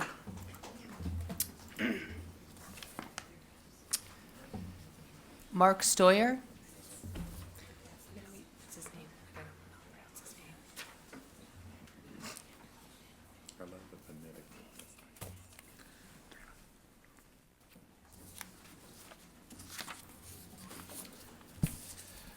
Hello, I am Mark Stoyer. I live at 1730 Nancy Avenue.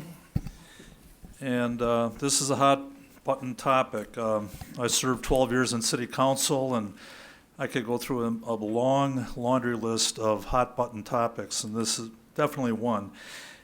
One thing we got to remember is that this is a PUD. There are a number of conditions that, if not met, will end this project. It's under the microscope, so I think people have not talked about that. So even if this project moves forward, the fact of the matter is that it's stringent. There's stringent rules and regulations that have to be met. They talk about being dumped on. I understand that. I live on the far west side, well, actually over by Taylor and Shawano.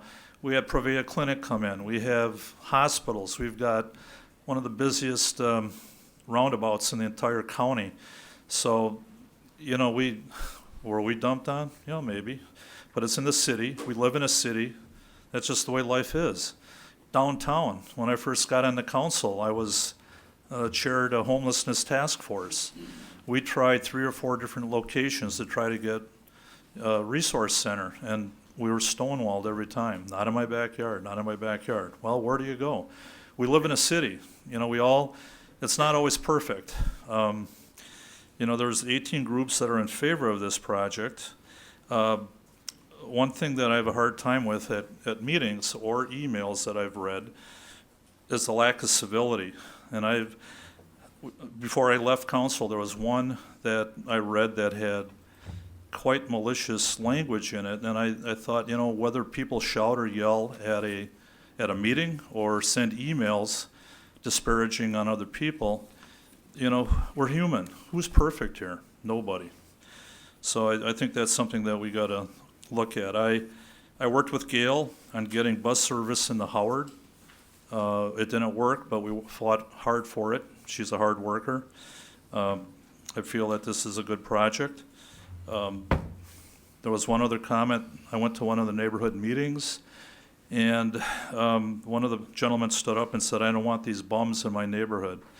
My first reaction, I raised my hand. I said, "You got to remember that these bums fought for your right to stand up and argue or talk at this meeting." So I understand both sides. A lot of times it's very difficult when you vote on a topic like this. I guess, you know, you have to make a choice, and my choice is that I support this project. Thank you. Thank you.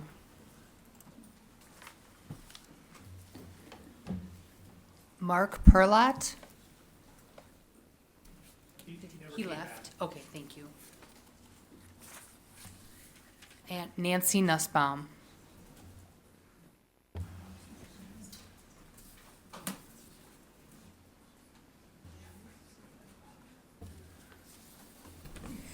Hello, my name is Nancy Nussbaum, and my husband John and I live at 3464 Peppergrass Drive in Green Bay. My husband is a 100% disabled Vietnam veteran. We moved into the area we're talking about because we needed a handicap accessible home, and we were able to find one, fortunately for us, in very close proximity to the VA center, the VA facility. I was fortunate enough to serve as the Brown County executive from 1995 to 2003. And in this discussion, I did some research and learned something I didn't know from 8 years of having worked here. And that is that the number that's magic here is 1858. 1858 is the year that this property was set aside for a poor farm to help people who needed assistance because they were not as fortunate as everybody living here. 1881, it became an asylum. 1935, it became a hospital. And since that 1858 date, this property has served the needs in many ways of the people of Brown County. I'm here because both my husband and I, my husband still mentors through the Veteran Treatment Court, veterans here in Brown County. We have a strong feeling that there can be nothing better than to continue the type of service this property has rendered for such a long time to people in Brown County when the service was needed. This is a noble cause. A PUD is a great way to go about, a very wise way to go about doing it, because it gives the community a lot of control. And we just ask for your support and thank you for your welcome. Thank you so much. So I have 3 more, but they don't want to speak, and there's no comments for or against. Should I read them in, the name and address? No, okay. Yeah, the 3 more, and there's no one else online? Okay. Is there anyone else wishing to speak on this item? If you can come forward, state your name and address for the record, please. Chris Carmody, 2850 Timber Lane, Green Bay. I'm not a speaker, so bear with me. I'll keep it quick. I'm a veteran. I'm a member of the local VFW. And what I hear a lot tonight is our neighborhood. But what I think the conversation should be is our community. We're a community of Green Bay. We're a community in Brown County. We're a community of vets, neighbors, friends, family. I think we need to look at this as a big picture. Yes, it's helping homeless. Yes, it's in somebody's backyard. But if it's not in somebody's backyard, it's downtown, it's on the streets. No matter what, they're somewhere. So if we can pitch in and work together and give them a place to live, I think it's beneficial for everyone, for the whole community. That's about all. Thank you. Thank you so much. Just come forward, state your name and address for the record. Go ahead. Okay, not next. Quick and short, Tom Greenwood. I live at 616 Mount Mary Drive. Been there 37 years. Served on the Schmidt Park Pool Board, the Schmidt Park Neighborhood Association. Everything Kathy Jerry has said is spot on. We welcomed the vets when they built that building with no qualms. This is a whole different arena. I just want to go on the record. I don't agree with it. Thank you. Thank you so much. Edward, if you'd like to unmute yourself. Yeah, I'm Edward Selinsky, 1105 Mount Mary Drive, Green Bay, Wisconsin. I want to speak in support of the project. I was at one meeting. I found them to be very thorough in their work. I've heard what a lot of my neighbors have said, but I still feel I'm in support of the project. I've lived here for 33 years. My wife's been here for 38. We've had no problems with any of the other support community arenas here, the jail, the mental health center, the halfway house, the Freedom House. And we still feel it's going to be a safe neighborhood. And I just want to speak for those that live here that would also be in support of that, so that you don't get an idea that our entire neighborhood is completely against this. That's all. Thank you. Thank you so much.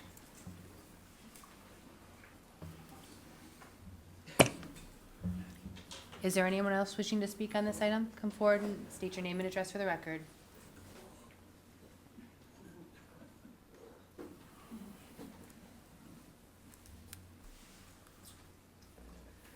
My name is Bonnie Christensen, and I live at 2855 Mount Carroll Drive in Green Bay. I represent the Schmidt Park United resident team, and I am opposed to this development.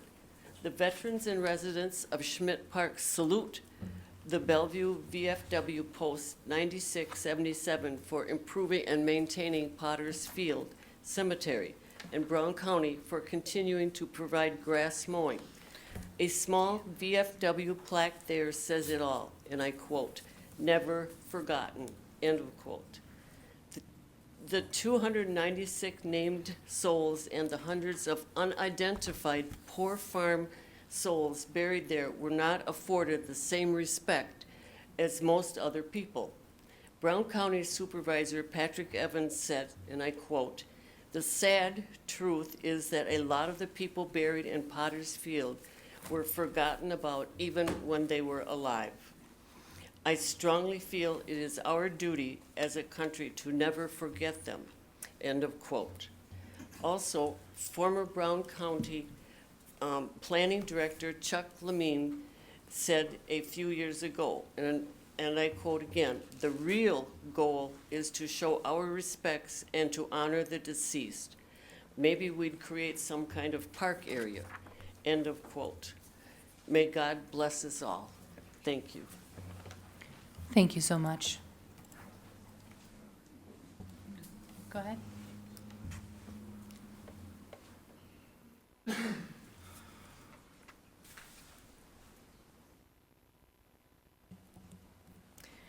Hi, my name is Dawn Scoppers. I live at 1006 Mount Mary Drive. I am a resident of Schmidt Park in the Schmidt Park United Resident Group, or SPUR, and I oppose the Veterans First proposal.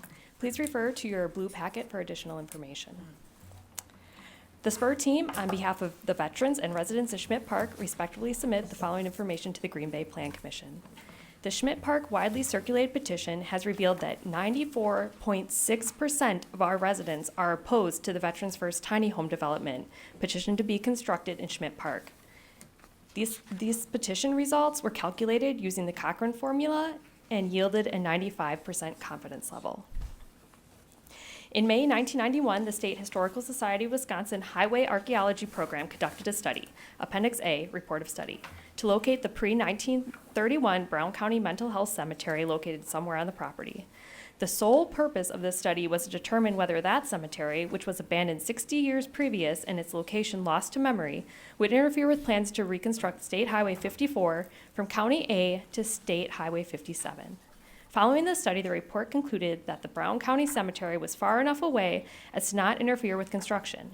Having accomplished their sole purpose, their search for the size, the range, and extent of the burial area was neither investigated nor determined. About 3 years prior to the 1991 study, and during the construction of a small path near the Mental Health Center water tower, a backhoe stripped off 1 to 1.5 feet of topsoil, which uncovered several large bone fragments. It was thought this discovery may have uncovered the forgotten cemetery. As noted in the State Historical Society of Wisconsin Highway Archaeology Program, this led to a systematic subsurface investigation in that area, labeled B. The investigation found only 11 scattered bodies in that large area. Those 11 bodies were reburied to a different area, C, to the south of Area A. See attachment number 2, Area C, relocated burials, so that construction on the path could continue. The Wisconsin State Historical Society Highway Archaeology Program study group next targeted an area to the east where an employee informant thought the burial site might be found somewhere near the former manure pile. Using ground probes, they discovered what they suspected were several bodies in the area, encircled and marked A on attachment number 1. In 2016, the Neville Public Museum of Brown County conducted a ground-penetrating radar survey in a 2-grid area containing most but not all of Area B and C and none of Area A. See attachment number 2 in State Historical Society of Wisconsin Figure 12. The ground-penetrating radar survey grid area is contained within the burial site protected area, or non-disturb area is currently referred to by the State Historical Society. It measures approximately 190 feet by 235 feet. Thank you. Thank you so much. Is there anyone else? Go ahead. Robert Fish, 910 Mount Mary Drive, Green Bay, Wisconsin, 54311. I am opposed to the Veterans First development, continuing where Dawn Scoppers left off. Please note that most, but not all, of Section A is included within the burial site protected area or non-disturbed area. The full size, range, or extent of burial area A was neither investigated nor determined by either the 1991 State Historical Society of Wisconsin Highway Archaeology Program study or the Neville Public Museum Ground Penetrating Radar Survey. The Wisconsin Historical Society Highway Archaeology Program in Appendix A, the study report is replete with imprecise terminology such as assumed or in the vicinity of, or approximate, or secondhand, and possibly even extends further. Those qualifying limiting words can considerably compromise any intended or assumed accuracy in locating unmarked buried bodies. That loose language was acceptable for the State Historical Society of Wisconsin Highway Archaeology Program's sole purpose of simply locating the cemetery, but it was certainly not acceptable for the purpose of precisely defining the statutory burial site non-disturbed boundaries. The Plan Commission map labels that area as approximate Wisconsin Archaeological Inventory Site. That map is additionally inaccurate because it labels the VETS 1 parcel with an approximate 173 feet, although the actual width is exactly 2 feet wider. That is why there may appear to be some space between the VETS 1 parcel and the burial site protected area, but there is not. In reality, the VETS 1 parcel already intrudes onto the burial site protected area by about 10 feet. Quoting the Neville Public Museum of Brown County Ground Penetrating Radar Survey Report, recommendations based on the ground penetrating radar data, historical documentation, and state burial regulations, a 15-foot buffer zone around the periphery of the recorded cemetery site is advised. While this is a guideline for ensuring that no human remains are impacted due to future development on this site, it cannot be guaranteed that the historical records and the ground penetrating radar survey data presented here are 100% conclusive. Therefore, the VETS 1 petitioned parcel actually intrudes about 15 feet onto the burial site protected area, not about 10 feet. The Wisconsin DNR also prefers a 15-foot buffer, which is standard for all DNR properties. Thank you. Thank you so much. Go ahead.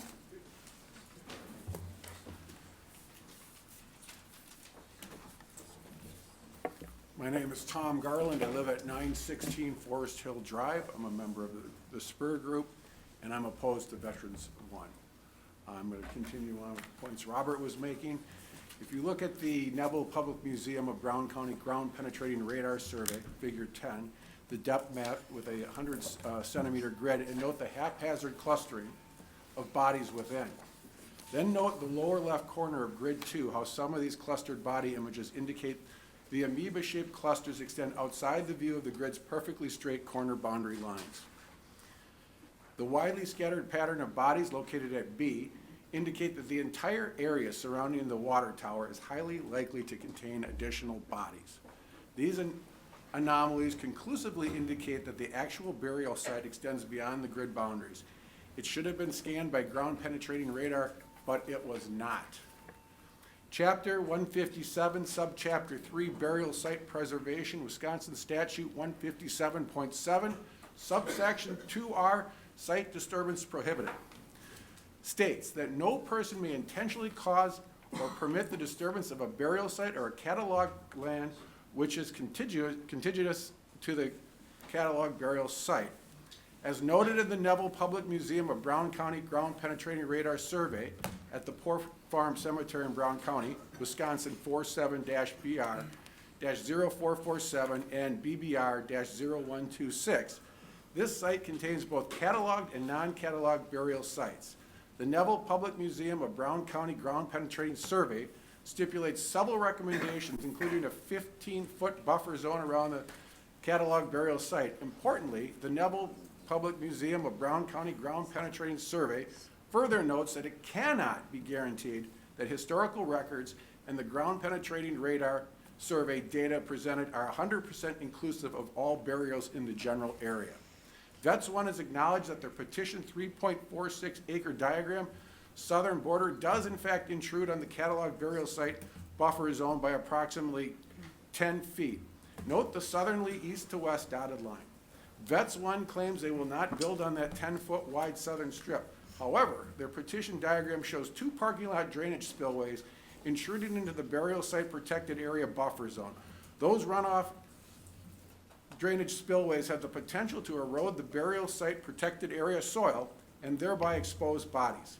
The Wisconsin State Historical Society has noted that there is a high likelihood of encountering both historical artifacts and burial sites within the southern border of the petitioned VETS 1 development. Thank you. Thank you.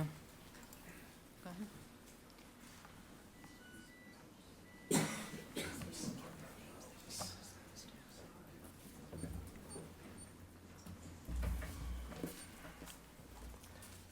My name is Jason Scompers. I'm a resident of Schmidt Park at 1006 Mount Mary Drive and member of the Spur Group. I oppose the Vets First proposal. The Neville Public Museum of Brown County Penetrating Radar Survey also states it would be advisable that a qualified skeletal excavator monitor be present on site if there is to be any ground disturbance within the statutory non-disturb area BBR-0126. The director of the Brown County Neville Public Museum acknowledged that developers and contractors are not qualified to identify deteriorating artifacts or bodies in various stages of decomposition. Regardless, Vets First stated their alternative plan is they will call if found, meaning when their excavating has already unearthed the grave. That is totally unacceptable. It is selfishly motivated because the work would then be shut down for a time, assuming that they indeed called. It is disrespectful not only of the grave sites, but also the relatives of those descendants as well. It is unthinkable and perplexing to understand why the Vets First proposed development was ever contemplated to partially invade the protected catalog graveyard burial site in the first place. Direct kin of his deceased great-great-grandmother Mary Tosh has notified us that Mary was buried in an unspecified location somewhere on the Brown County Mental Health Center asylum property in 1925. That year apparently predates the known required record-keeping of specified grave locations or markers, meaning that Mary could be buried anywhere on the Brown County Mental Health Center property. For that reason, the kinship family has expressed their desire that none of the Brown County ground be disturbed. Mary Tosh was marginalized in life, treated rather primitively in death, and yet Vets First shamefully seeks to be allowed to risk desecrating Mary's burial site in contravention of Wisconsin Statute 1.13F. Wisconsin Statute 44.30 establishes the clear legislative intent that the historic, architectural, archaeological, and cultural heritage are among Wisconsin's most important assets and should not be threatened by social, economic, and physical development of contemporary society. Human decency, respect, and the above-cited Wisconsin statutes demand that the catalog burial site be protected by denying Vets First petition to build their tiny home village within the petition 3.46 acre parcel. Thank you. Thank you.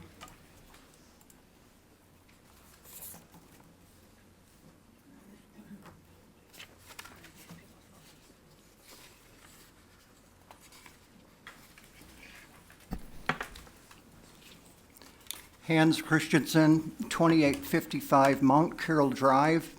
I represent the Schmidt Park United Residents Team, and I am opposed to this development. Vets 1 has failed to state whether they will comply with the Wisconsin DNR recommendation that a Phase 1 environmental study be conducted to conclusively establish whether and where expected toxic coal combustion residuals, CCRs, exist on their land. That site includes the location of the former Mental Health Center coal-fired power plant. It appears that Vets 1 could be in violation of Environmental Protection Agency EPA 40 CFR 257.101, which regulates the closing of CCR sites. Any ground disturbance could present unnecessary health hazards to wildlife, on-site construction workers, and nearby residents, immediate neighbors, Veterans First tenants. CCR often contains elements including the 5 heavy metals, arsenic, mercury, selenium, cadmium, and mercury. Because of their high degree of toxicity, the 5 heavy metals rank among the priority of metals that are of public health significance. According to the National Health Institution, NIH, these metallic elements are considered systemic toxicants that are known to induce multiple organ damage even at lower levels of exposure.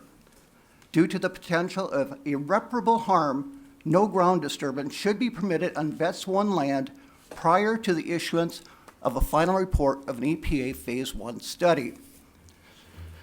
Veterans First has failed to publicly address how or even whether they will mitigate the Dry Creek environment issue that their petition land presents.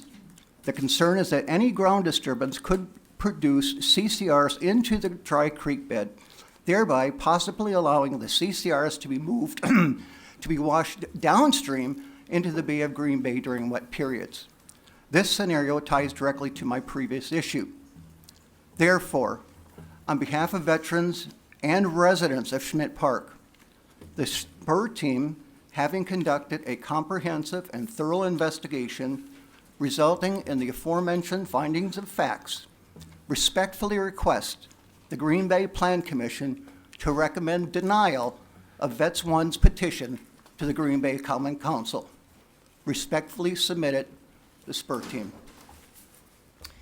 Thank you.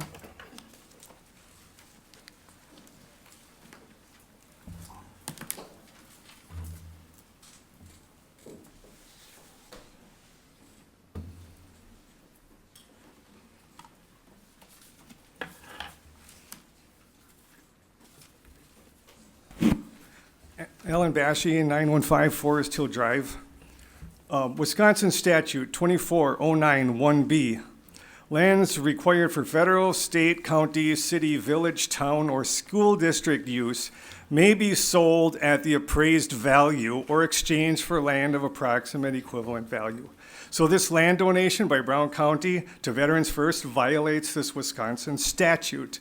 I emailed the county officials regarding this illegal land donation. David Hemery of the Brown County Corporation Council writes, in general, counties cannot give away land as mentioned below, but the public purpose doctrine is an exception to that general rule. He's wrong. Let's look at Wisconsin Supreme Court law regarding this public purpose doctrine and county land donations. In Martin versus Giesel, 1948, the court held that an appropriation of state funds for distribution to local veterans housing authorities was unconstitutional. Justice Hughes stated that an expenditure of public funds for a private purpose is unconstitutional, proving that giving government assistance for veterans housing is deemed a private purpose, not a public purpose. In Ellis versus the Northern Pacific Railroad in 1890, the court held that a land grant by Douglas County to the Northern Pacific Railroad was invalid, thereby invalidating donations of land by county governments. Ultimately, this attempted land donation is a void transaction since the supervisors defrauded the owner, the Brown County residents, of valuable consideration in exchange for their land, as detailed in Statute 240-01, fraudulent conveyances of real estate. So, Veterans First does not legally own this property, and Green Bay cannot take action to rezone or help them in any way. Also, this land is the historic site of the Brown County Poor Farm, 1858, Insane Asylum, 1881, Psychiatric Hospital, 1948, Mental Health Center in 1972, and it's a burial ground, therefore it's an archaeological site. So this involves two more Wisconsin statutes, 1.13 and 44.30, which protect historical and archaeological sites for future generations. Therefore, the Brown County mental health acreage cannot be developed by Veterans First or anyone else. If you're going to help veterans, do it legally. Thank you. Thank you so much. Is there, you can come ahead.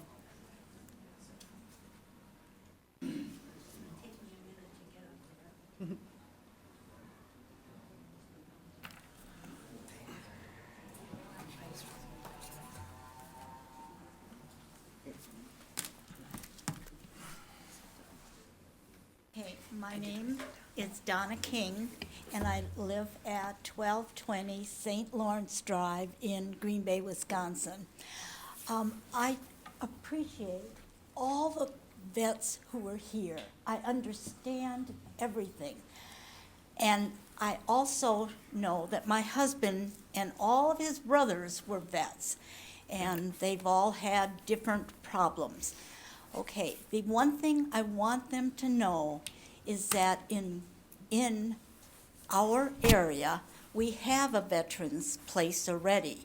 And every single year, the the Schmidt Park goes all out and gives picnics and has, the horses come out there and take the people around, and we do all of that stuff for the vets. And, and it's always been there, and it's in a building. Everybody has had a history working there, and so I want these people to know that our area totally supports the veterans. Okay? Thank you. Thank you. Is there anyone else wishing to speak on this item? Is there anyone else wishing to speak on this item? Yeah, I guess I have to speak on it. I don't really want to.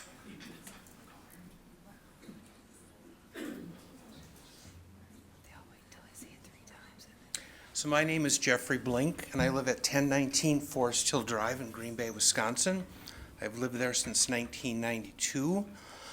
When I purchased my house, I went to the Brown County because I'm literally in the backyard. I'm on the very top, on the south end of that property, red line. And my neighbor at the other house, she's down in Alabama with her daughter, so she feels the same way I do, but she's not here to say that. When the mental health hospital was there, I would get visitors come walking up the hill several times a year, knocking on my door, wanting a ride to the bus stop, wanting to use a phone, wanting a glass of water. Twice I had the police come and search through my house thinking someone had snuck in through the garage and was maybe hiding in the basement. That was never a problem. Then they tore that down, and I was told that they would never have anything else built there because of the grave sites that were down there.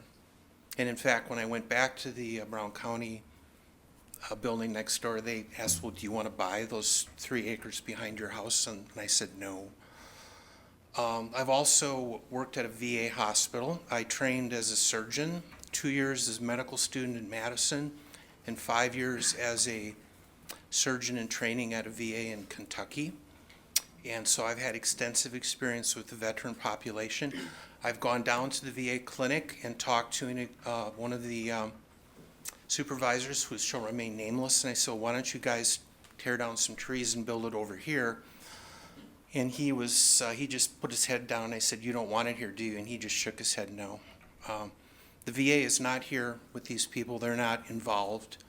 These will be veterans, so they can go and register with the local VA and be seen as outpatients. This is not a hospital or an urgent care center. If they have problems, they're not going to be taken to the VA clinic. They're going to be taken to one of the local hospitals. The reason these guys are having problems with homelessness is because they really have problems, and they've been through hell. And there's a reason why the VA hospitals have armed federal VA police officers in every VA hospital. And also, I'm sure at the clinic, I saw a VA police Ford Escape in the parking lot when I was there, and I'm sure the person there is armed as well. You don't see armed police officers at St. Vincent's or Bellin. Most of the veterans are great guys, but they have problems and they have flashbacks. And I guess that's all I have to say. Thank you.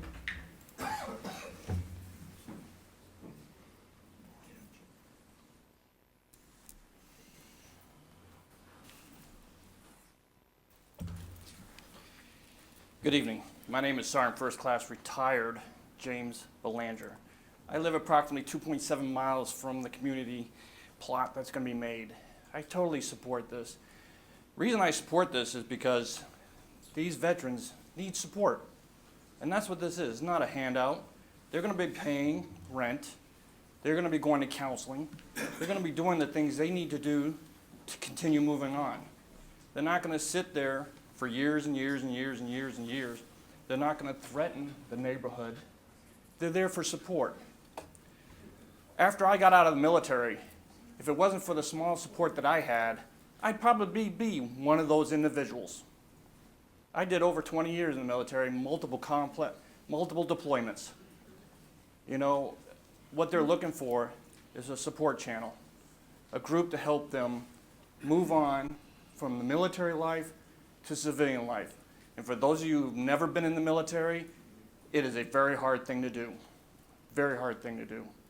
So when you're considering this vote, please consider the support that they're going to get in helping them move on, find their own home, be part of this community, be part of the United States. Thank you. Thank you. Sir, can we get your address? Oh, Thank you. sorry. 1329 Scholar Drive, Green Bay. Thank you. Is that your first time up there or your second? Sir, point of order. And that was absolutely his first. Is there anyone else wanting to speak on this item?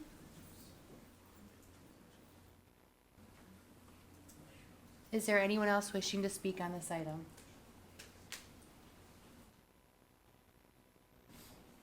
Is there anyone else wishing to speak on this item? Yes.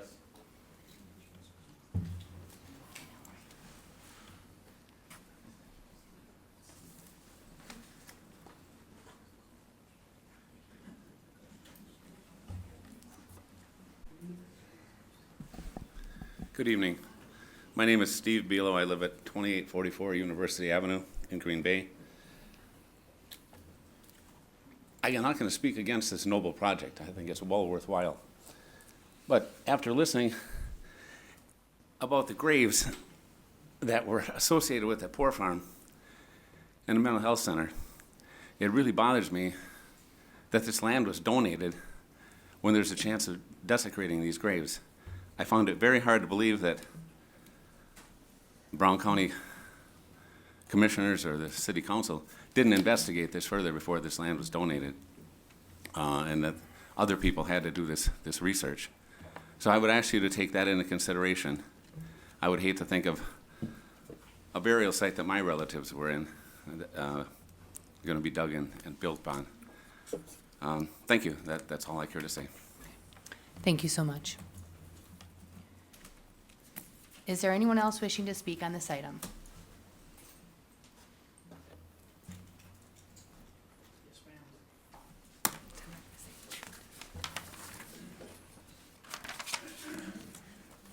My name is Paul Chamberlain. I live at 1375 Swan Ridge Trail in De Pere, Wisconsin. And again, if it were up to me, I would prefer probably not to speak. But to me, I think the one thing that we are failing to recognize is I completely understand dealing with change. I understand the fear of the unknown. And I understand as a veteran that the focus of this effort is really on our veterans. But having dealt with homelessness here in Green Bay, having been a part of the Joseph Project here in town since 2017, and understanding how critical it is for people to have community in order to be successful, this is not about shelter. This is about creating homes and creating opportunities so that people can move forward with their lives. And I see it all the time here in Green Bay. We have a serious challenge that we need to speak to. But I think we would be remiss if we don't understand that beyond the veterans that will be impacted, the entire community will be impacted in a positive way. We have no idea where this will go. We don't know. There is nothing that can tell us this is what the outcome will be. But because I know Gail, because I know Kim, I have every confidence that they will do things the right way. And I would hate for us in this community to miss an opportunity to move forward. It's interesting because one of the early steps in the troop leading procedure in the military is to initiate movement. We need to start to move. We need to go forward. Thank you for your time. Thank you. Is there anyone else wishing to speak on this item?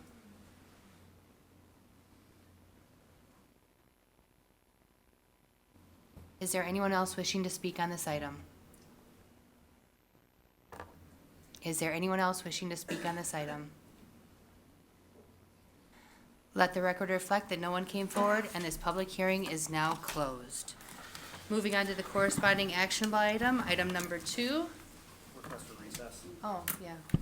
5, 10 minute? 5. 5? Okay. We're gonna go ahead with a quick 5-minute recess. Should I give a time?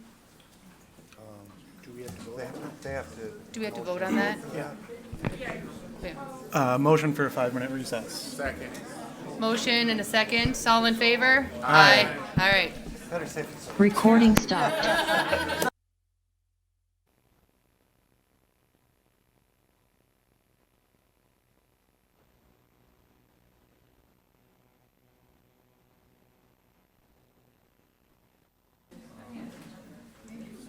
Is that it?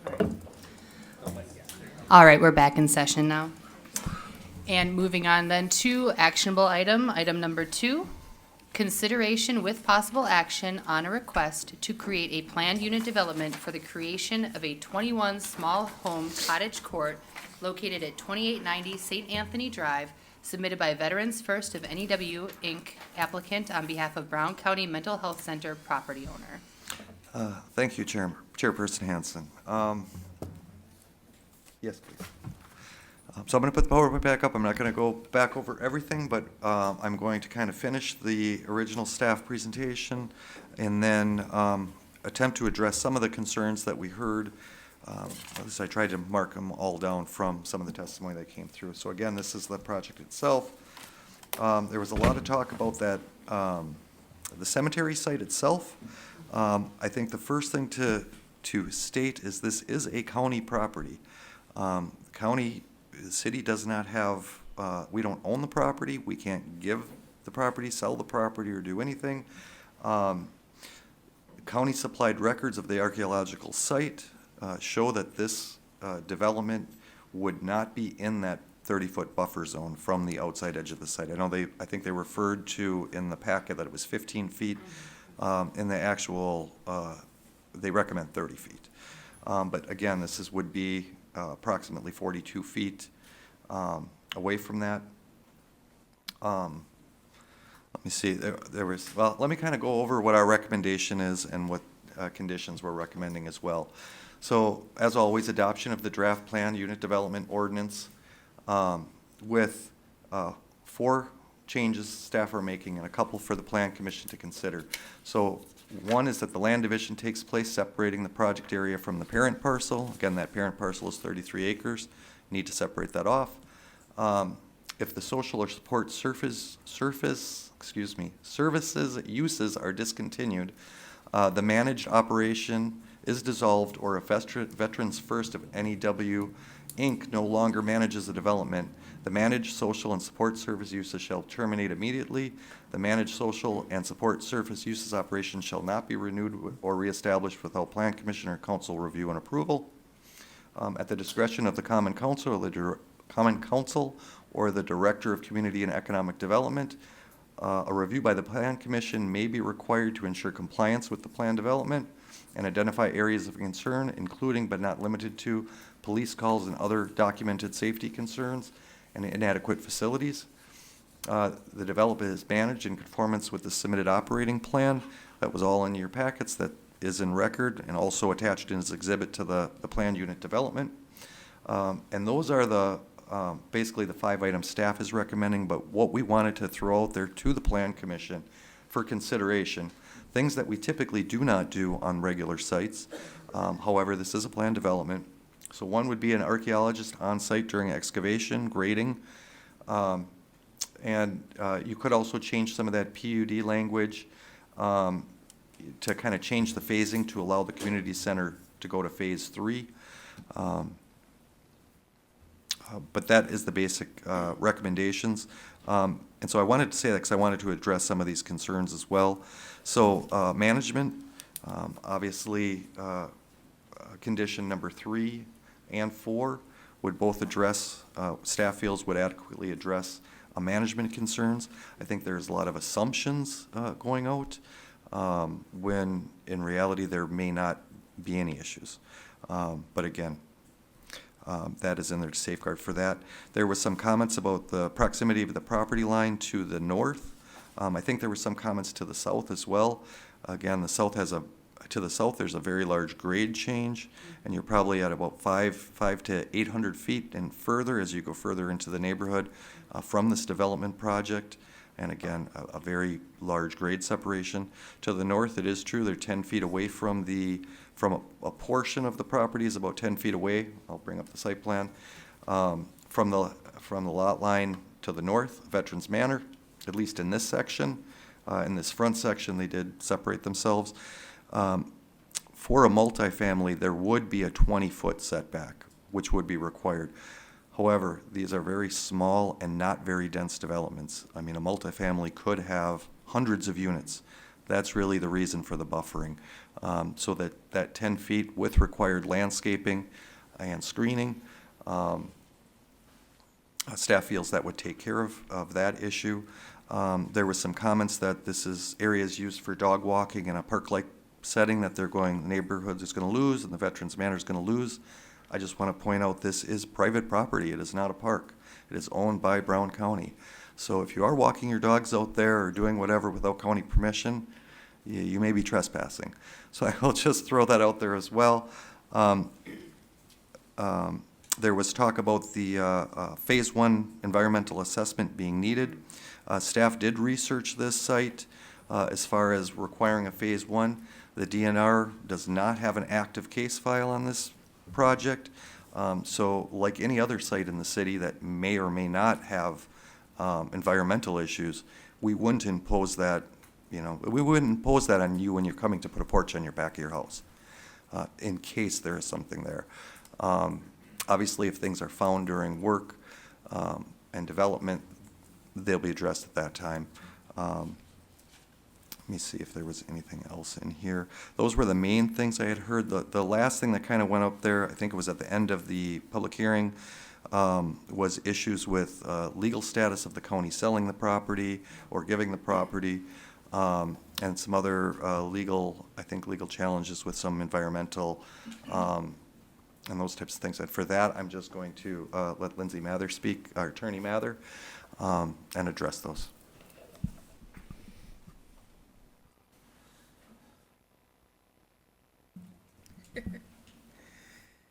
Good evening, Commissioners. I believe I know all of you. Attorney Lindsay Mather, Assistant City Attorney. Just wanted to clarify, I'm not going to go into a legal analysis as to the propriety of the county's land transfer because I'm not an attorney for the county. What I will say to all of you as commissioners is that the validity of an underlying land transfer is not usually within the purview of this commission to assess how the land was transferred, by whom, to whom, under what conditions. So for your purposes here tonight, that would be what I would recommend you would keep in mind. If anyone has an issue with the land transfer, that would be for them to take up with the county, who is the entity that's actually transferring the land. I would also note, and Dave can correct me if I'm wrong, but I don't believe the transfer has happened yet. No, it's my understanding the county's land transfer had a condition that the zoning be in place before they do that. That is why the condition to split the property off, if approved.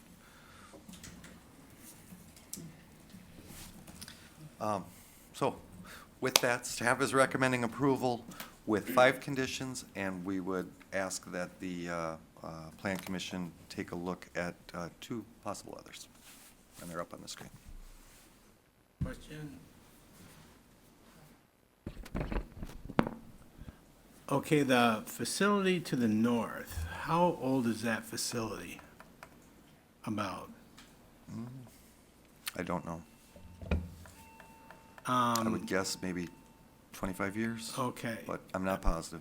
I'm wondering, when that was built, was there any concern of encountering anyone who was buried there? I mean, or was anything documented or whatever?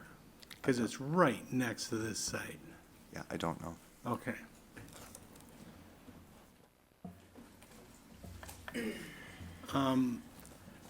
The line that delineates the archaeological area that's protected, do we know the definition of that line? I mean, there's buffers associated with it, But with regards to excavation outside of that line, is there any legal way that there would be breaking the law if we excavated outside that line or the buffer? No. There is not, and as far as the location, we have to rely on the county, who are the property owners, who did do the studies, and they did provide the documentation that you have up on the screen now, and made the statement that this would not enter the buffer area.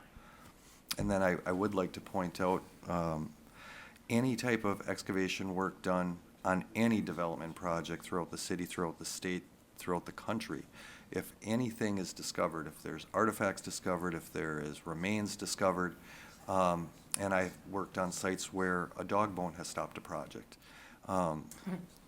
They have to call in a state archaeologist from the State Historical Society, who would have to come and do an evaluation.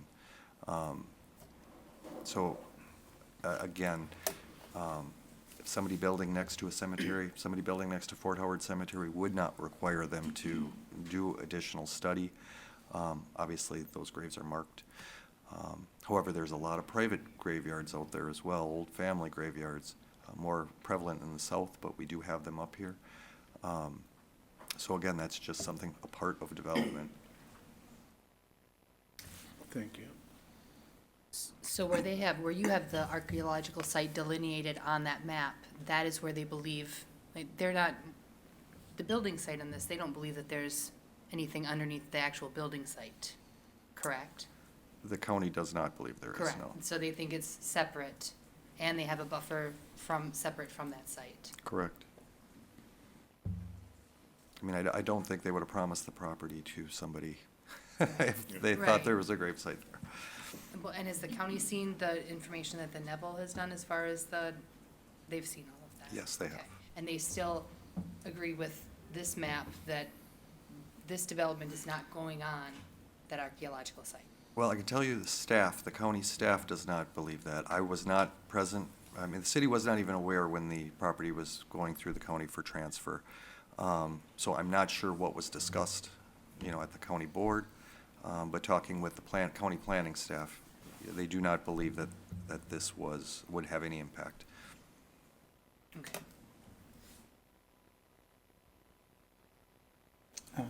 Just to clarify, Alder Hutchison, looking at the aerial photos, it looks like that building was built somewhere between 2014 and 2017. Oh, so it's fairly recent. It's pretty It's been in the recent. last 10 years. Prior to that, if you look back at the aerial photography, as recent as 2010, there was a parking lots over this entire area where the build site is right now, along with other buildings.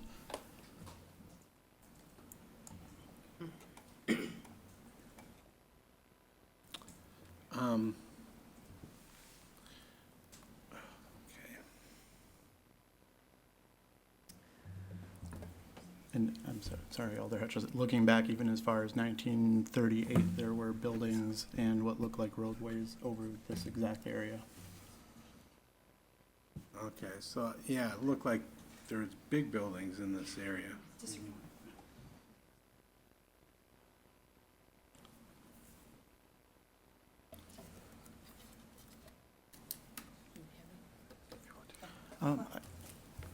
I had a question for staff.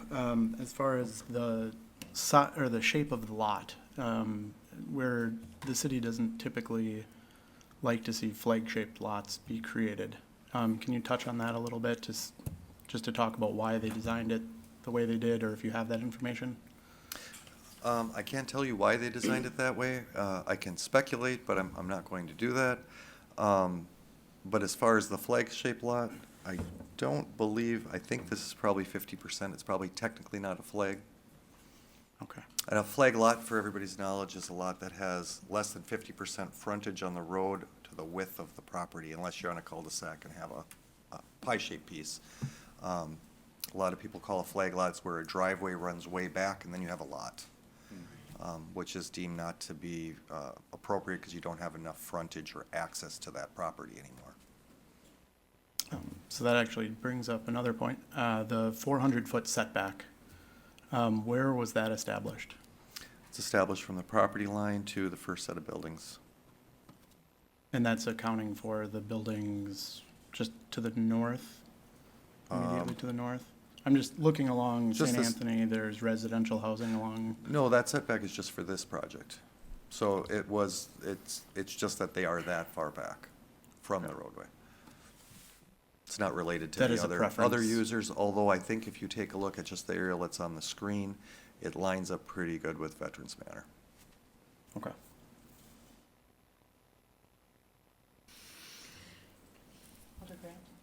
Thank you. Thank you. When speaking about conditions, a couple questions that haven't really been brought up, and I don't know what powers we have, so this might be law questions as well. One thing that wasn't brought up today at all that I know is a concern of residents is it is veterans preferred, but to qualify as a veteran, you only have to be active for 1 day. So what some people could kind of deem as a loophole that I think is a concern. I don't think it's, the veterans that have served, tours. And so I didn't know if a condition can be something like 1 year of active service versus what I think the state deems as veteran status. So that would be a question I have. I don't know if you want me to go through all my questions. You or want if to do you one, wanna go do one by at a time? And I'll let Attorney Mather deal with this, but it's my understanding that veteran status is not a protected class. I understand that. I just mean So- for stipulations for housing. Yeah, and Attorney Mather can answer, I don't believe you can put that regulation on. Sure, I think, one of the concerns would be the programs that that Vets First is using. They're federal programs, and the requirements for eligibility into those programs are established federally. So we wouldn't be able to modify those here locally.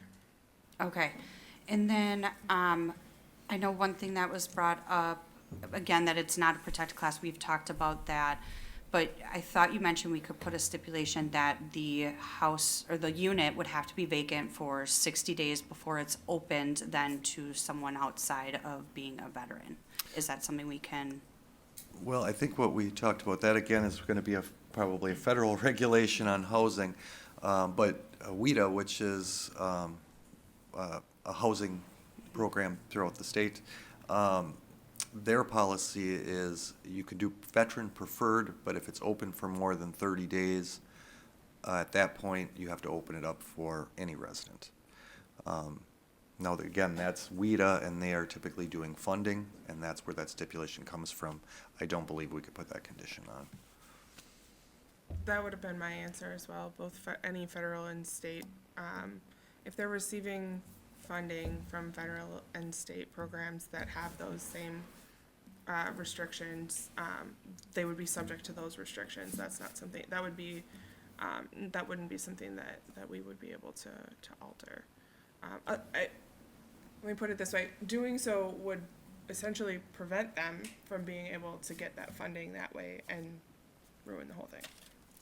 Okay, I just more wanted to protect, I guess, the sole mission and purpose of this and ensure that it is, because once you fill that unit, if that person stays there for 3 years, that's an opportunity for a veteran that a month later comes forward, misses out on that opportunity. So I just didn't know if there was something we could implement to make sure the, like I said, the right people that this is intended for have applicable time to be considered and apply and know about this. And then one other thing, I know this is northeastern Wisconsin. I'm guessing the answer is consistent with the others. Is there any conditions that can be put on to say you must be a resident of these areas for a year so we don't, I think a common occurrence that we are seeing within our city, the homeless population is increasing, and I've heard from staff and different departments that a lot of our homeless population is not in fact from Green Bay. So we are bringing these people in thinking we have the resources and we don't. So I'm trying to avoid that continuous problem where we have someone out of state move to Appleton or wherever for a month and then they come here for this and it doesn't work out and now they're going to need city resources outside of this program. Is there any conditions we can do as far as residency? I don't believe so. I mean, if you come here for 5 minutes, you could be a resident of the county or the city. That would be my inclination as well, but I don't have a definitive answer for you. I would be happy to look into it and get an answer for, when this gets discussed at council.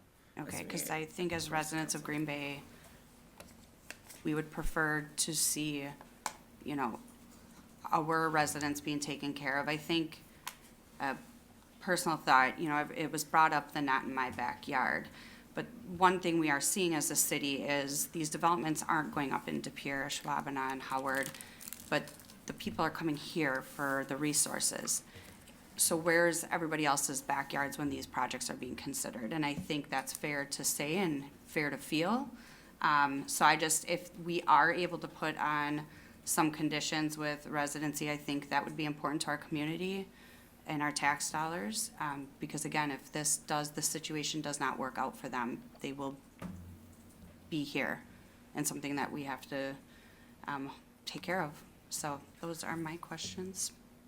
Thank you. I don't know if it's in the same line of your question or not, but these units will have a minimum 30-day occupancy, so it's not like there'll be tenancy turnover, just like a regular apartment with a 30-day lease.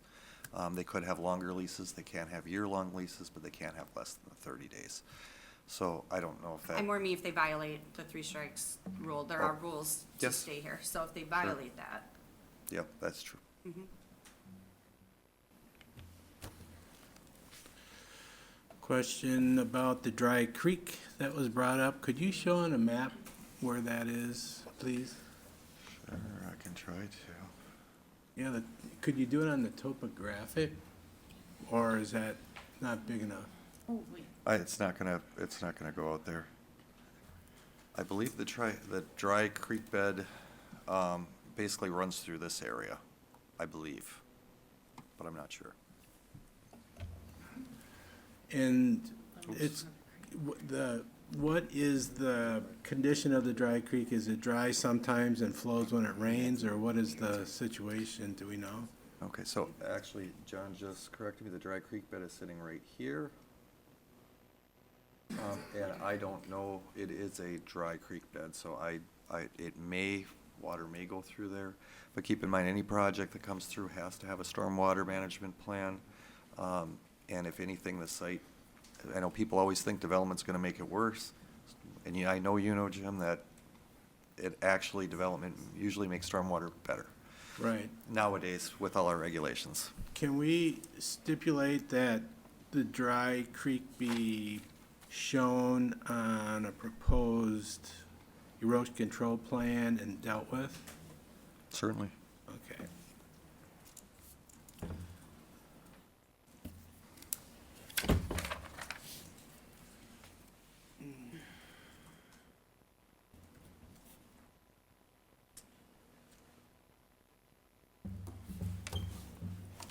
Do we have any more questions for staff?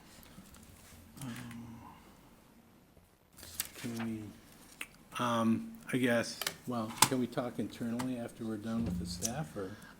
Yeah, we'll discuss. I guess, do we have any more questions at this point?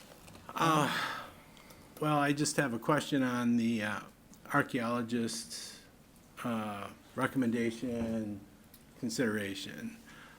Being that we're right next to a burial ground, and there was a lot of discussion on, and concern stated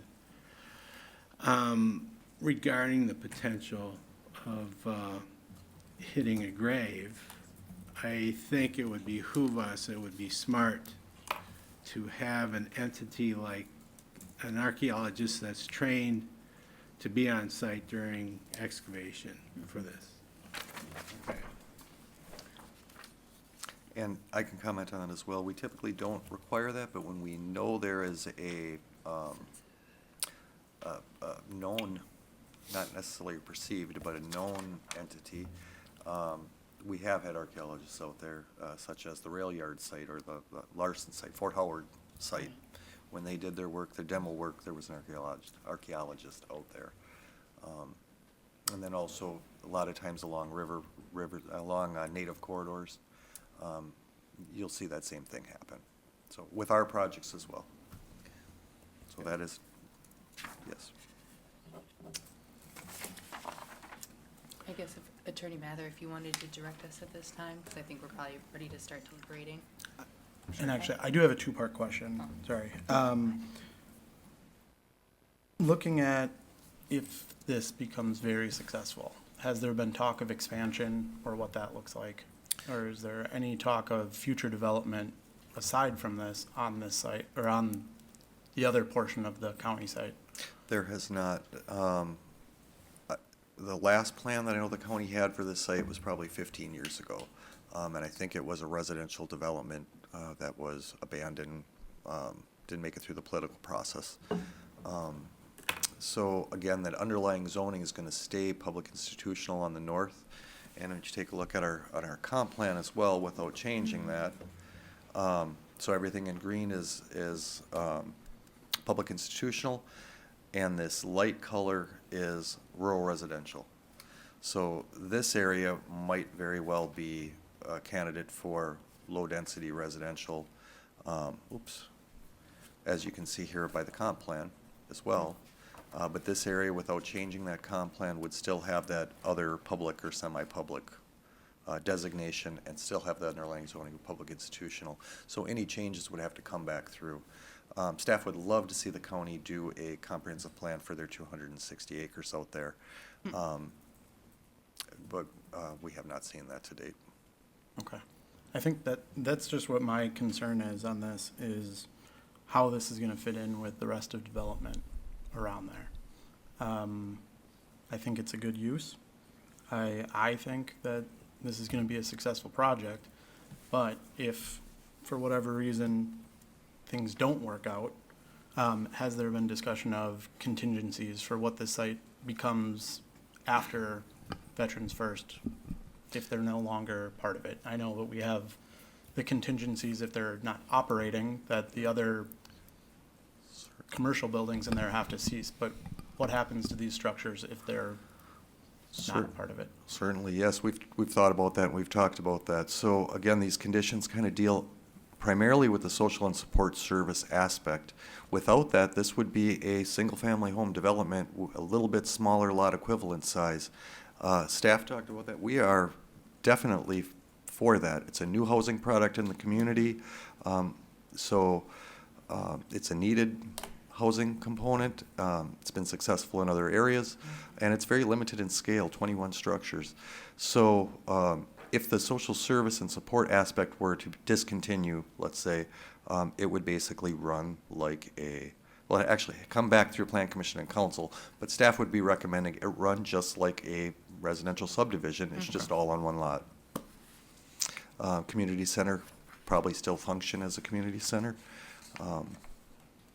You know, in reality, as I had mentioned, you could easily condo these buildings out and then sell them off individually. And then you would need those larger community spaces for, you know, your contracted snow removal and whatnot.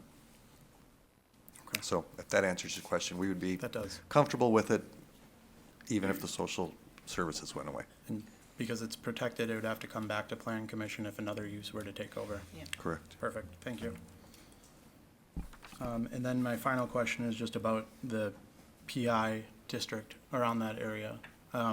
Is that, as in the regular code that we have, all of the uses that are defined in there would be appropriate uses? Correct, in the public institutional district. It's a broad governmental district. So it is, obviously with the jail out there and some of the other facilities for the county, that's a public institutional type. 'Cause as I was just looking at some of the other uses: solid waste disposal facilities, substations, sewage treatment plants. All needed things in the community. All things that would be allowed. Correct. Okay, thank you. Please. Just kind of piggyback off of his questions, when you said the community center would stay as a community center, how does that work? Because it's county land technically. Would the county be responsible for the upkeep and maintenance of that building, or would that come to the city because it was our development. No, once this is approved, it would no longer be county property. It's going to switch over to Veterans First of Northeast Wisconsin. And that community center would act as, when I say community center, I mean for those 21 structures. Correct. I mean, if this were to dissolve at some point in time, you said you could see the community center continuing as a community center. Correct, for that neighborhood, and they would Okay. have to address it themselves or remove it. Okay, thank you. Yeah, it wouldn't be, I guess they could petition the council for it to be a park facility or something, but then you'd be able to see it at that point. Okay, thank you. Go ahead, Alder. Question.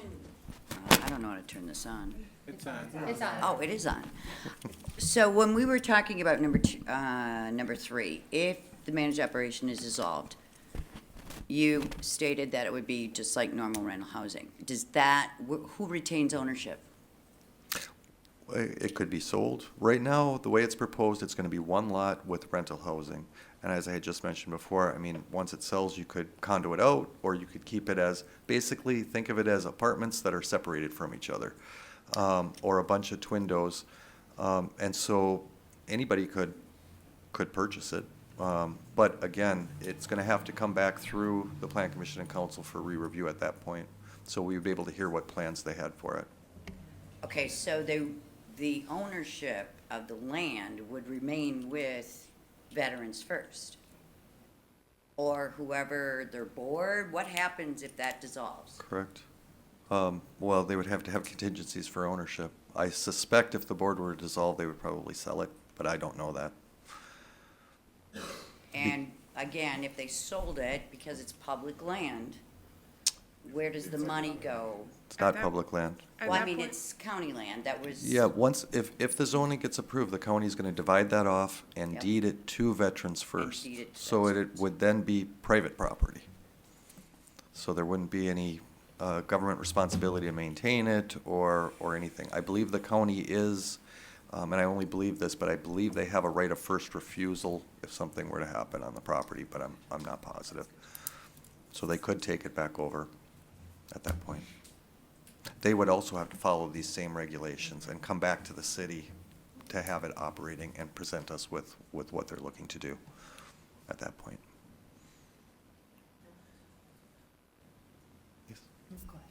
Okay, is it on? All right. Sometimes you can't see. Okay, so that kind of brought up a question I was thinking before, is that a road or a driveway? Because I thought you described it as a driveway, and if it's a driveway, then why is, I guess you kind of indicated that then the city was responsible for snow removal and services. Okay, No, maybe I it's was misunderstanding. It's a private, I called it a private road. It's not a driveway, it's much bigger than a driveway. It's a private road and it would have to be maintained privately. Okay, thank you. So what I did mention is that it has to have a, because it's a one-lane road going in, or not a one-lane, it's one road going in without a second exit. They would have to have a turnaround of some sort for emergency vehicles and, you know, any public vehicles that would need to get down there for any reason. Okay, thank you for clarifying. Question on the phases? Oh, sorry.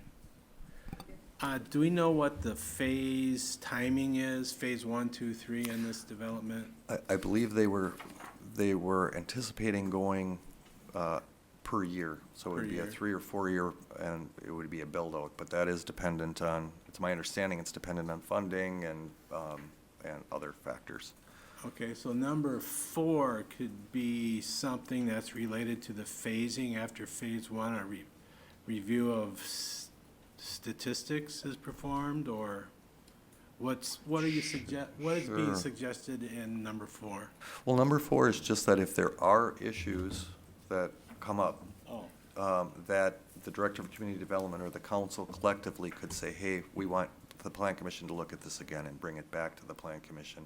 It's a pretty common condition that we've put with congregate living facilities, like shelters or things like that.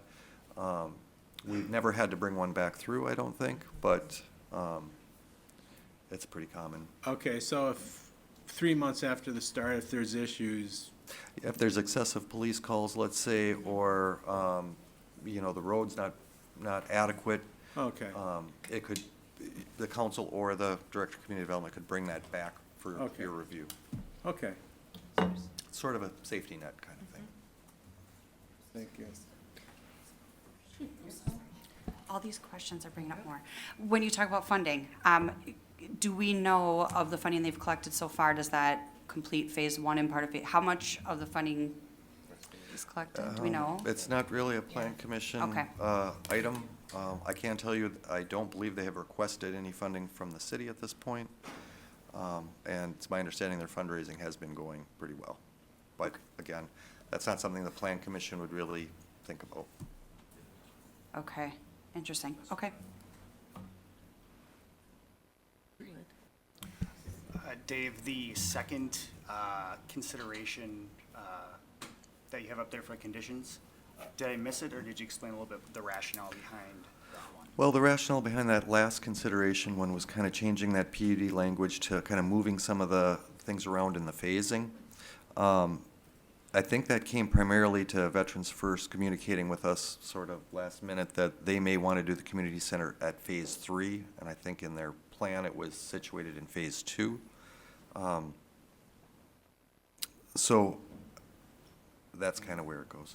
I mean, obviously, anything in the earlier phases could be done in the later phases. But I think the expectation in the plan development would be that that community center building be built in the phase they proposed it. And the thought here is maybe push it back by the petitioner. And how does staff feel as far as putting that in phase 3 instead of phase 2?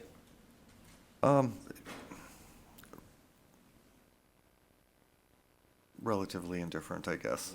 Again, it's a very small development, so phase 2, there's gonna be very few houses there. We would love to see the community center in operation immediately, so, that's why we put it as consideration and not put it in, and also, I don't know, I guess not ignore it, but wanted to bring it up for discussion. But again, the project is pretty small number of units, so.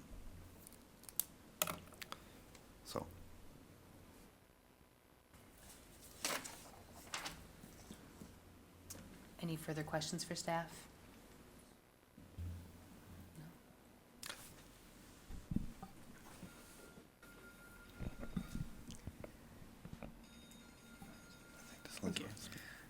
Logan, just, you've been doing a really great job so far. I just wanted to do kind of a check-in at the top of your deliberations. We heard we heard comments on a wide range of topics this evening, and just want to kind of emphasize the importance from the city's perspective of the Plan Commission only considering the factors relevant to the Plan Commission when it comes to passing or not, recommending or not recommending a PUD for approval, and anything that's extraneous to that, that's not directly related to things that you would normally consider in the normal course of a PUD application. Those are not things that you should be referencing during debate or considering when you make your decision. And if you have any questions, Attorney Wood and I are both here to answer anything to the extent that you might want to ask us. Okay. Thank you so much. Thank you.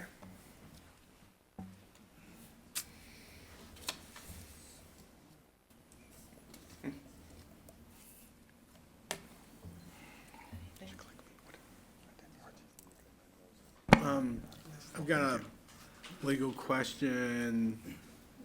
Already asked it of Dave, but I want from legal, if we were to put in that the Dry Creek be shown on a surface water, either during construction or completion, management plan, would that be typically okay for this project?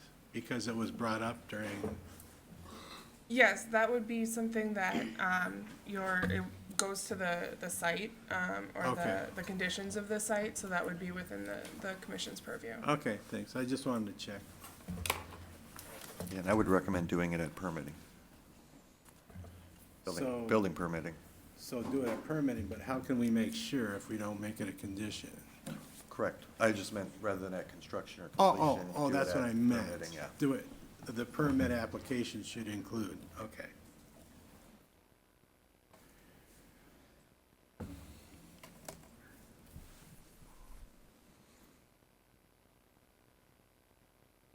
motion?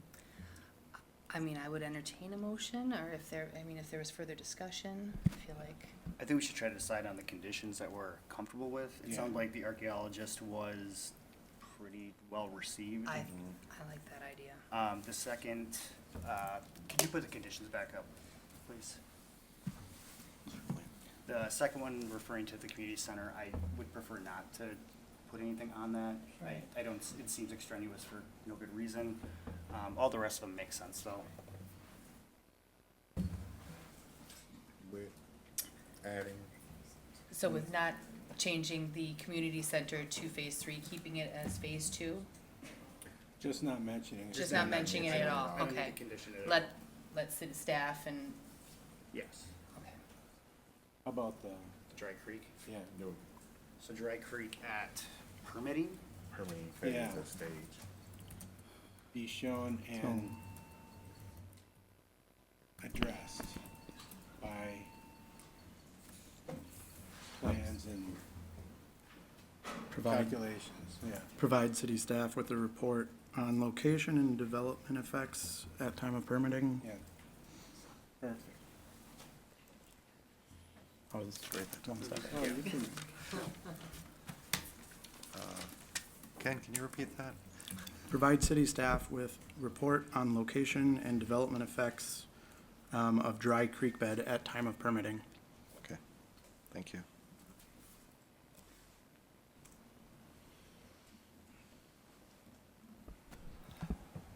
Maybe for ease of use for the archaeologist part, I don't know if there's a different method of maybe a survey, research, something that can be done so they don't have to be on site the entire time too. Because if it's just during excavation, I think that seems appropriate, but I don't want that, us be stationing somebody there for the entire time. If there's a different method that we can use to verify it's in accordance with them.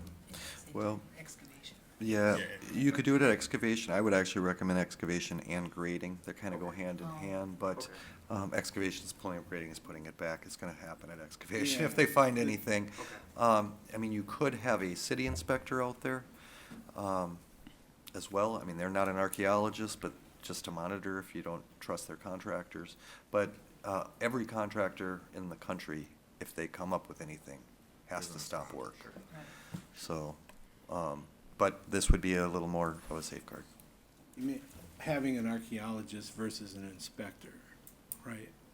I mean, Okay. I think the question was, can we make it less expensive to have somebody out there all the time? Yeah. That would be one way. I mean, you could request both, you know, during excavation, archaeologist, during construction, an inspector, but, keep in mind, we have limited staff. So to have somebody out there would be difficult. If this wasn't so close, I could see using someone from the city, but it's so close, I would think it warrants an archaeologist who could be right there and determine what's what. And whose responsibility would it be to either hire or that archaeologist? The petitioners, Petitioner? property owners. I tend to agree with you, Jim. Okay.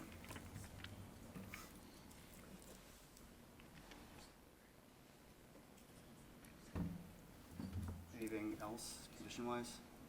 Can I just make one more comment? I'm just looking at some documents here for their operating plan, and there's something on there that says, area and phasing to move community center building to phase 3. According to this documentation, it says we'll have 21 smaller homes with a large community center where all the programming will take place. So if the programming is, if they need the community center for the programming to take place, why, I don't think moving it to phase 3 makes any sense.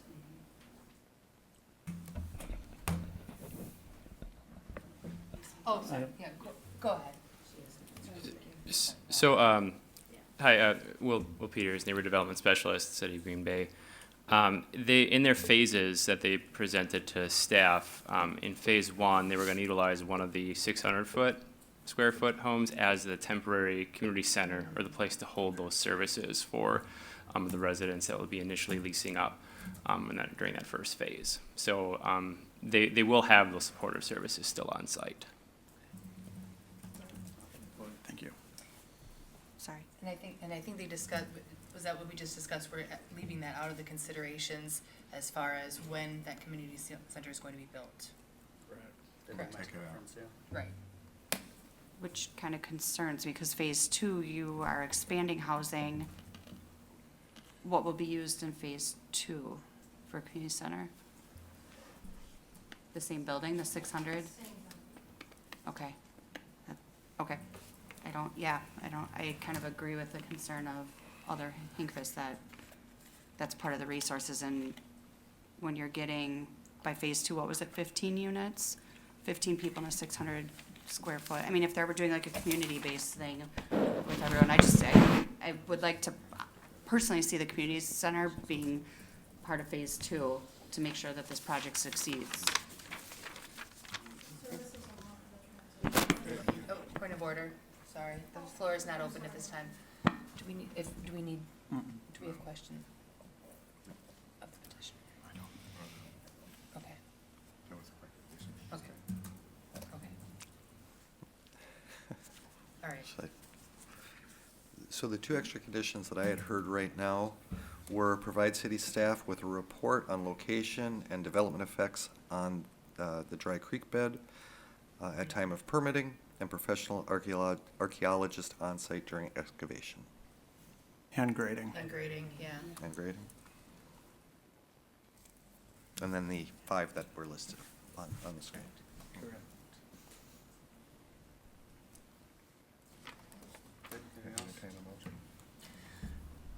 Move to approve with the stated conditions and the 2 additional that we just added.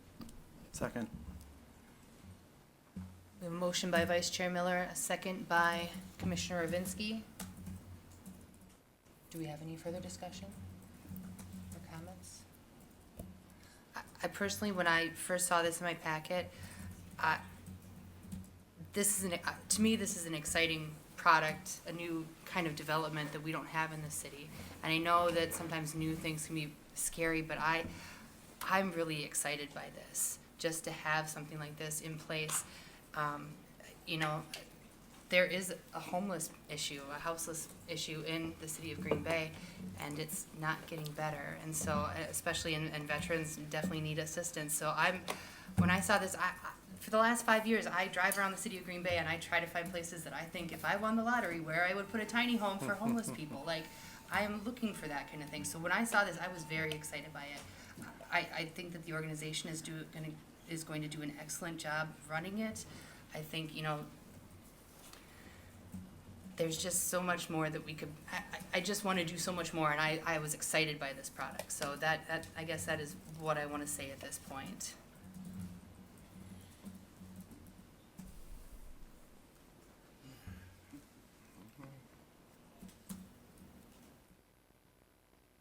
You have a motion and a And second. we have a motion and a second. You do. Yep, we don't have any further discussion? I guess we'll go ahead with a voice vote.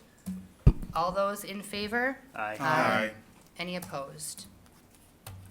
And then that will go forward then to city council, is it next Tuesday? No, it'll go May 21st. There's not enough time to turn it around to get Got it. on to Tuesday. So Okay. go May 21st for first reading and Plan Commission staff report, and June 11th for final reading and action. Do 2 at once. Well, Okay. All right, then that will Review move of the forward council. to city council for May 21st.